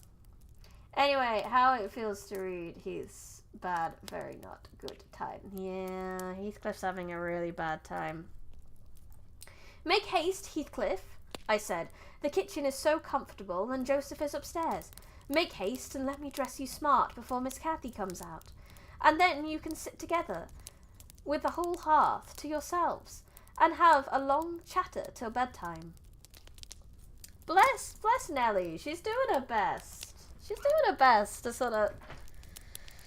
She's not in a big position of power. There's not much she can do. Heathcliff is valid warrior cat's name.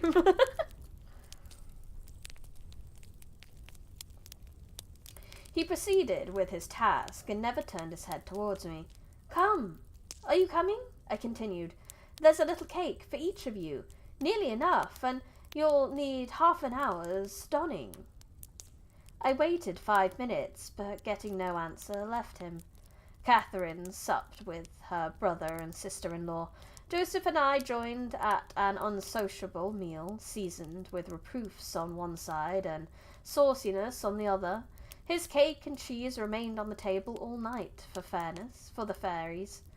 He managed to continue work till 9 o'clock, and then marched dumb and dour to his chamber.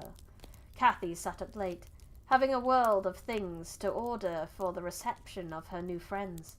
She came into the kitchen once to speak to her old one, but he was gone, and she only stayed to ask what was the matter with him, and then went back. In the morning he rose early, and, as it was a holiday, carried his ill humour on to the moors, and not reappearing till the family were departed for church. Fasting and reflection seemed to have brought him to a better spirit. He hung about me for a while, and having screwed up his courage, exclaimed abruptly, Nelly, make me decent. I'm going to be good. Oh, he's gonna try. He's gonna try. Okay, I'll be honest. There's someone on Twitter that makes funny comics about someone on Tumblr that makes funny comics about Wuthering Heights. Wonderful. It does seem like this would be something you could very easily make some very dumb comics about. It'd be great. Trying hard not to sleep, but you're really comfy, doll. If you want to sleep, listen to your body. If you are comfortable and your body would wish to sleep, you should probably sleep. Sleeping is good. Sleeping is great. I'm going to do so after the stream. It's going to be wonderful. In fact, I was in bed for about half an hour before the stream. Because I had to go socialise today, and I decided when I got home that I was going to be in bed until I had to stream, because that way I could just be comfy and in bed, and I wouldn't have to talk to anyone until I had to stream. When in doubt, cocoon. At least they're feeding the fairies. Yeah, gotta feed the fairies. Otherwise they get angry. High time, Heathcliff. We also need Heathcliff in outfit of Heathcliff Orange Cat. I said, you have grieved Catherine. She's sorry she ever came home, I dare say. It looks as if you envied her because she is more thought of than you. I had to socialise on my own birthday with my aunt and cousins. Ugh, that's the worst. But, I mean, I hope today you got to chill out. That's probably why you're tired and in bed. Socialising's hard work, bro. The notion of envying Catherine was incomprehensible to him, but the notion of grieving her he understood clearly enough. Did she say she was grieved? he inquired, looking very seriously. She cried when I told her you were off again this morning. Well, I cried last night, he returned, and I had more reason to cry than she. You are currently cocooned. Pulled an all-nighter for a project for classes to be suspended. Oh no! Fighting a hangover as well. Howdy! Get some rest. Go to bed. Go to bed. Go to bed. You don't need me. Just go to bed. Go to bed.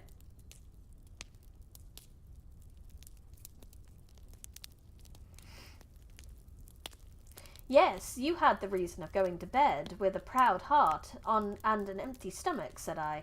Proud people breathe sad sorrows for themselves. But if you be ashamed of your touchiness, you must ask pardon mind when she comes in. You must go up and offer to kiss her and say, you know best what to say, only do it heartily. And not as if you thought her converted into a stranger by her grand dress. And now, though I have dinner to get ready, I'll steal time to arrange you so that Edgar Linton shall look quite a doll beside you, and that he does. You are younger, and yet, I'll be bound, you are taller and twice as broad across the shoulders. You could knock him down in a twinkling. Don't you feel that you could? Heathcliff's face brightened a moment, and then it was overcast afresh, and he sighed. But Nelly, if I knock him down 20 times, that wouldn't make him less handsome, or me more so.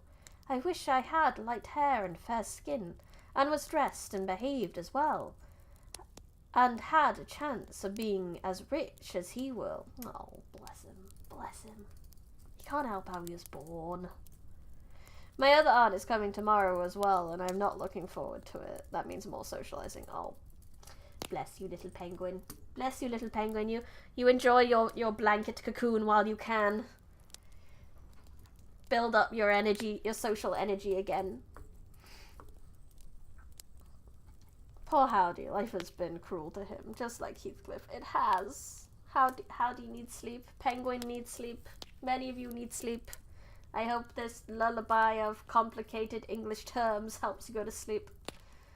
Here's one of the quotes from the literature side of Tumblr. Moby Dick Sailor was already a thing. We call it Moby Dick. I haven't read Moby Dick. Like I said, for someone who's read a lot, I haven't read many classics, and I have the chance in these streams to clear that up. You don't need sleep. So we're gonna... Moby Dick is on my list to potentially read on stream, so...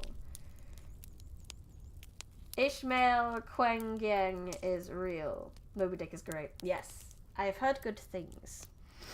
So it is definitely on the list of ones I do want to read on stream as well.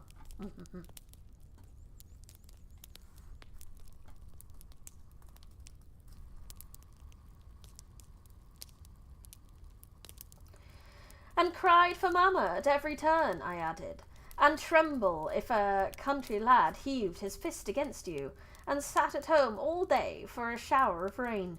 Oh, Heathcliff, you are showing a poor spirit. Come to the glass, and I'll let you see what you should wish. Do you mark those 2 lines between your eyes, and those thicker brows that, instead of rising arched, sink in the middle, and that couple of black friends so deeply buried, who never open their windows so boldly, but lurk glinting under them, like devil's spies? Wish and learn to smooth away the surly wrinkles, to raise your lids frankly, and change the fiends to confident, innocent angels, suspecting and doubting nothing, and always seeing friends where they are not sure of foes. Don't get the expression of a vicious cur that appears to know the kicks and gets are its dessert, and yet hates all the world, as well as the kicker for what it suffers. You also recently saw a meme video about Crime and Punishment, and Rodion is wet cat of the man. I don't know what that means. In other words, I must wish for Edgar Linton's great blue eyes and even forehead, he replied. I do, and that won't help me to them. Yowie's been part of humanity ever since the dawn of time. Exhibit! Gilgamesh and Enkidu. Yes! The first Yowie pair. The first historically written Yowie pair.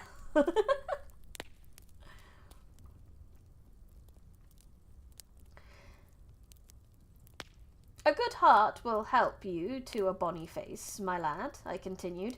If you were a regular black, and a bad one will turn the bonniest into something worse than ugly. And now now that we've done washing and combing and sulking, tell me whether you think yourself rather handsome.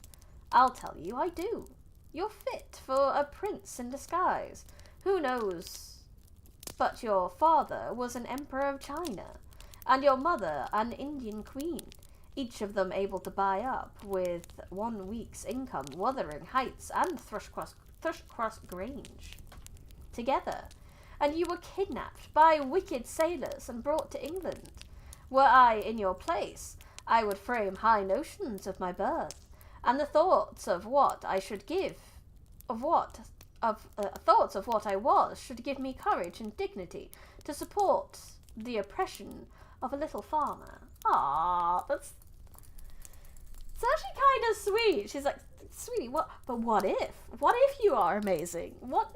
Yeah, think about yourself this way. I think that's actually really sweet, actually, in its way. I will kill an old woman and prove them all. Kills old woman and her sister is witness. Fuck, I take it back. What have I done? Yep. On the 8th day, God said, let there be Yowie.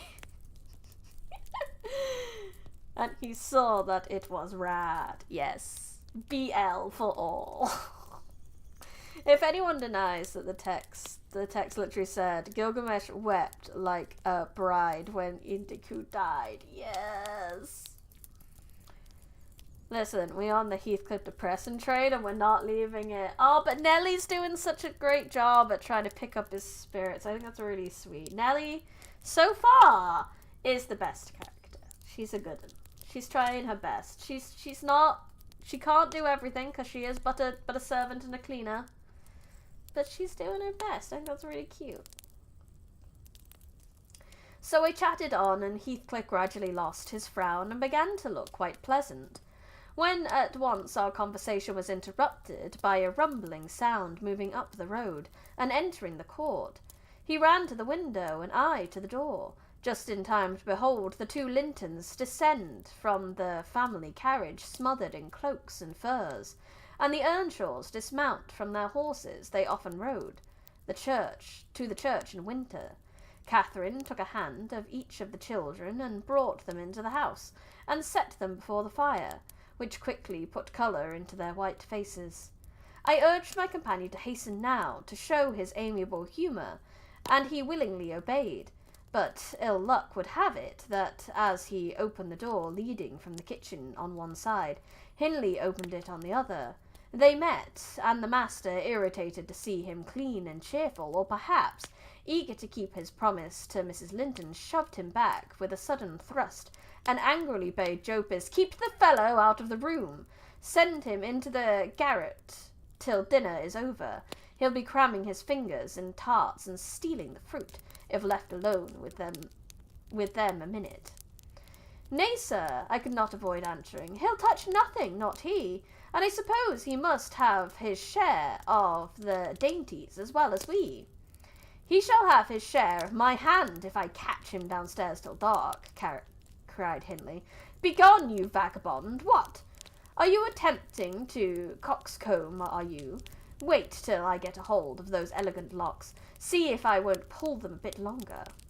Oh, nasty, nasty. Nellie is a good bean, but unfortunately Heathcliff wants money, and Kathy not beans.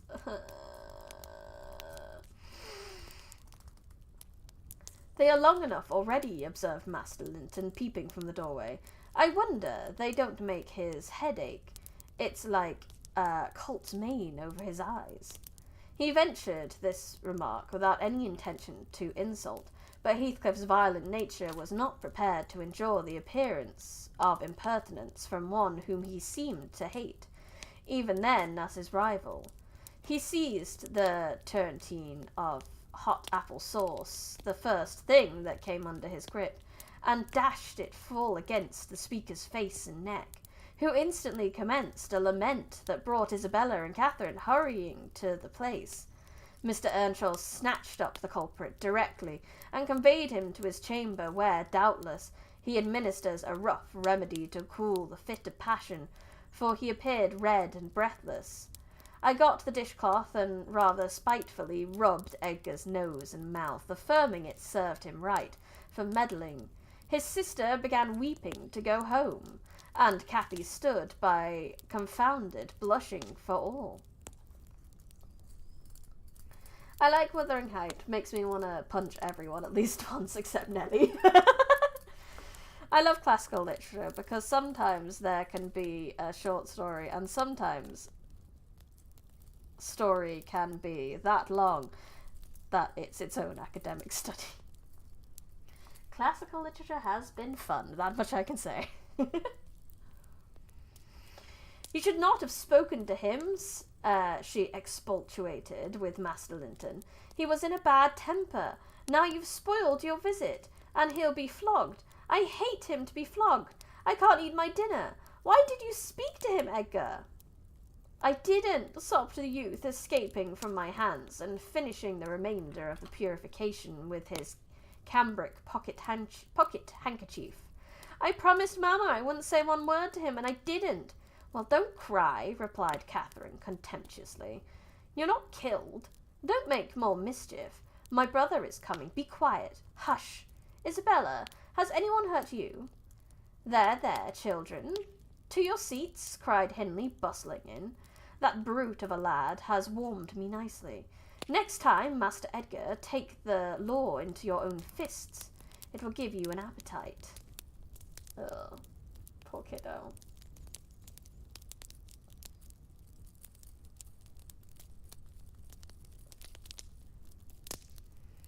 If we make Bryony read Dream of Red Chamber, she will have a series that needs to... No, God, okay, no. I'm definitely not reading that then. God, no. God, no.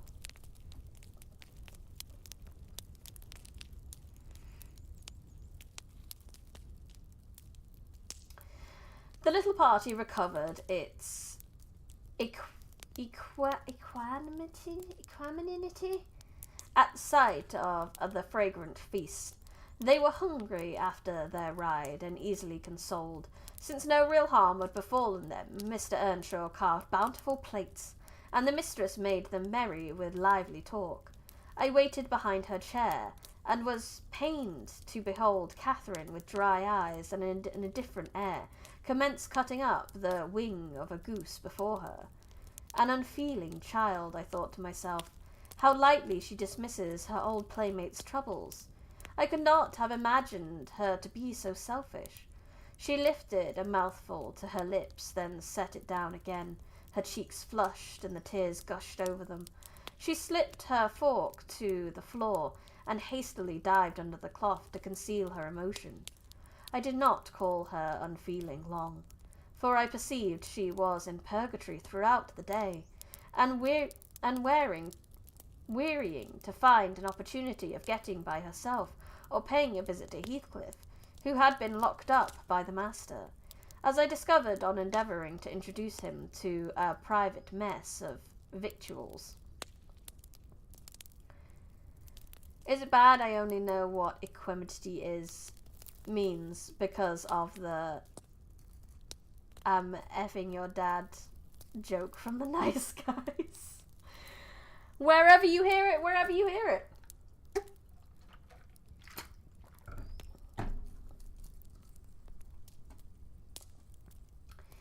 In the evening we had a dance. Cathy begged that he might be liberated then, as Isabella Linton had no partner. Her entreaties were vain, and I was appointed to supply the deficiency. We got rid of all gloom in the excitement of the exercise, and our pleasure was increased by the arrival of the Gimmerton band, mustering 15 strong, a trumpet, a trombone, clarinets, bassons, French horns, and a brass viol, besides singers. They go the rounds of all the respectable houses, and receive contributions every Christmas. Contributions! I can read. And we esteemed it a first-rate treat to hear them after the usual carols had been sung. We set them to songs and glees. Mrs. Earnshaw loved the music, and so they gave us plenty. Catherine loved it too, but she said it sounded sweetest at the top of the steps, and she went up in the dark. I followed. They shut the house door below, never noting our absence. It was so full of people, she made no stay at the stairs' head, but mounted farther into the garret where Heathcliff was confined, and called him. He stubbornly declined answering for a while. She persevered, and finally persuaded him to hold communication with her through the boards, and let the poor things converse. I let the poor things converse unmolested, till I supposed the songs were going to cease, and the singers to get some refreshment. Then I clambered up the ladder to warn her.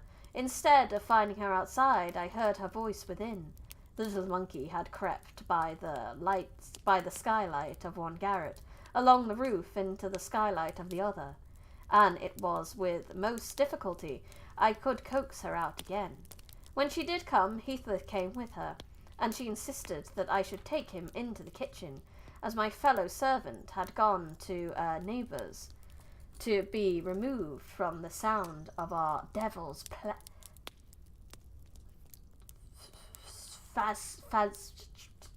devil's songs, devil's merriment, as it pleased him to call it.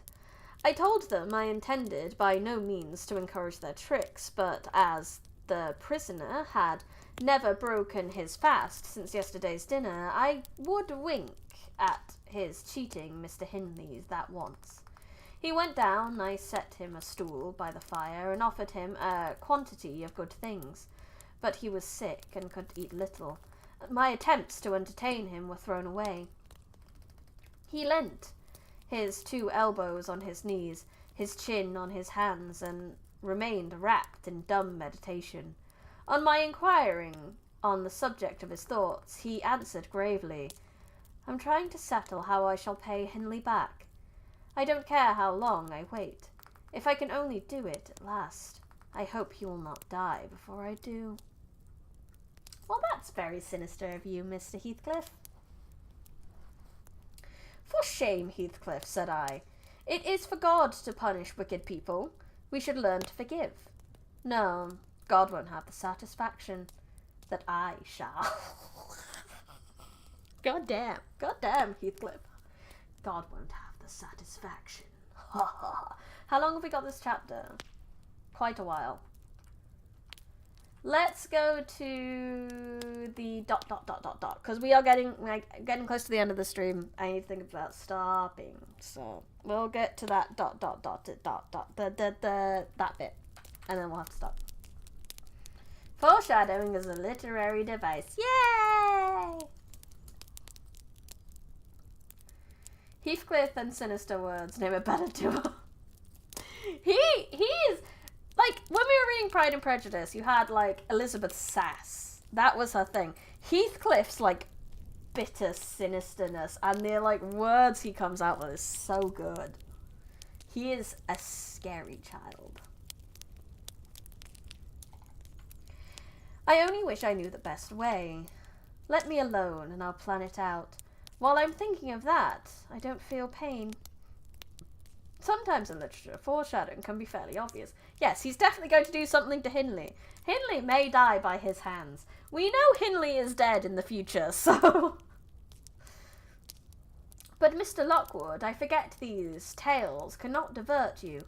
I am annoyed how I should dream of chattering on at such a rate, and your gruel cold, and your nodding for bed. I could have told Heathcliff's history all that you need hear in half a dozen words. Yes, but half a dozen words is not half as interesting as what you are saying now, Nelly. Please continue, Nelly. No. Nelly will have to continue next week regardless. So that will be all for today. Thank you so much, everyone, for coming. Thank you, everyone in chat. Thank you to anyone who lurked. Thank you to anyone who watches the VOD. I really appreciate you interacting with my content, no matter which way you did it. If you are on YouTube, if you would be so kind as to leave a like on the video and subscribe to the channel. And if you are on Twitch, if you give the channel a cheeky little follow, that would be lovely. We will be reading this again next week, so if you want to make sure you are up to date and ready to receive notifications, then you can do that. You can also join the Discord, because I notify everyone on there every time I stream as well. So it's another good way to get notified of my streams. If you did not already know, I made a game here. It's called Little Red and the Baba Yaga. It is a choose-your-own adventure visual novel where you play as the parent of Little Red Riding Hood. And Granny's a Baba Yaga, so your goal is to not get your daughter eaten by the Baba Yaga. If you are interested in this game, it is on itch.io and it is $3. Anyway, that song's now stuck in my head, was the Patches of Violet. Good night. You are interested? Wonderful! Like I said, it's on itch.io. I can get you the link now if you would like to have a look. But if you Google Little Red and the Baba Yaga, it does come up. Because apparently the SEO just loves me, and that's great. I'm happy with that. But I will throw a little cheeky little link in the chat for you now. Da-da-da, there it is. Okay, if you would like to support this VTuber in her dream of at least, getting minimum wage to stream, that would be lovely. I would love minimum wage in my streaming. Then you can do that in multiple ways. You can do that via YouTube membership, where you get emotes, exclusive stream discounts, and merch discounts, and a Discord channel is what I was trying to say. And then there's the Patreon, where you get basically all of that, plus short stories and free books. You should know that next week we will be having our exclusive stream. So if you are interested in the exclusive stream, now is the best time to sign up. So you can get that exclusive stream.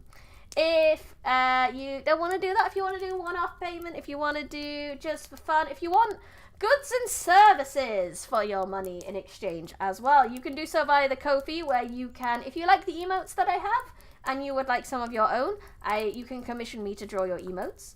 Or you can go into the Kofi store and get small short story audiobooks that I have narrated.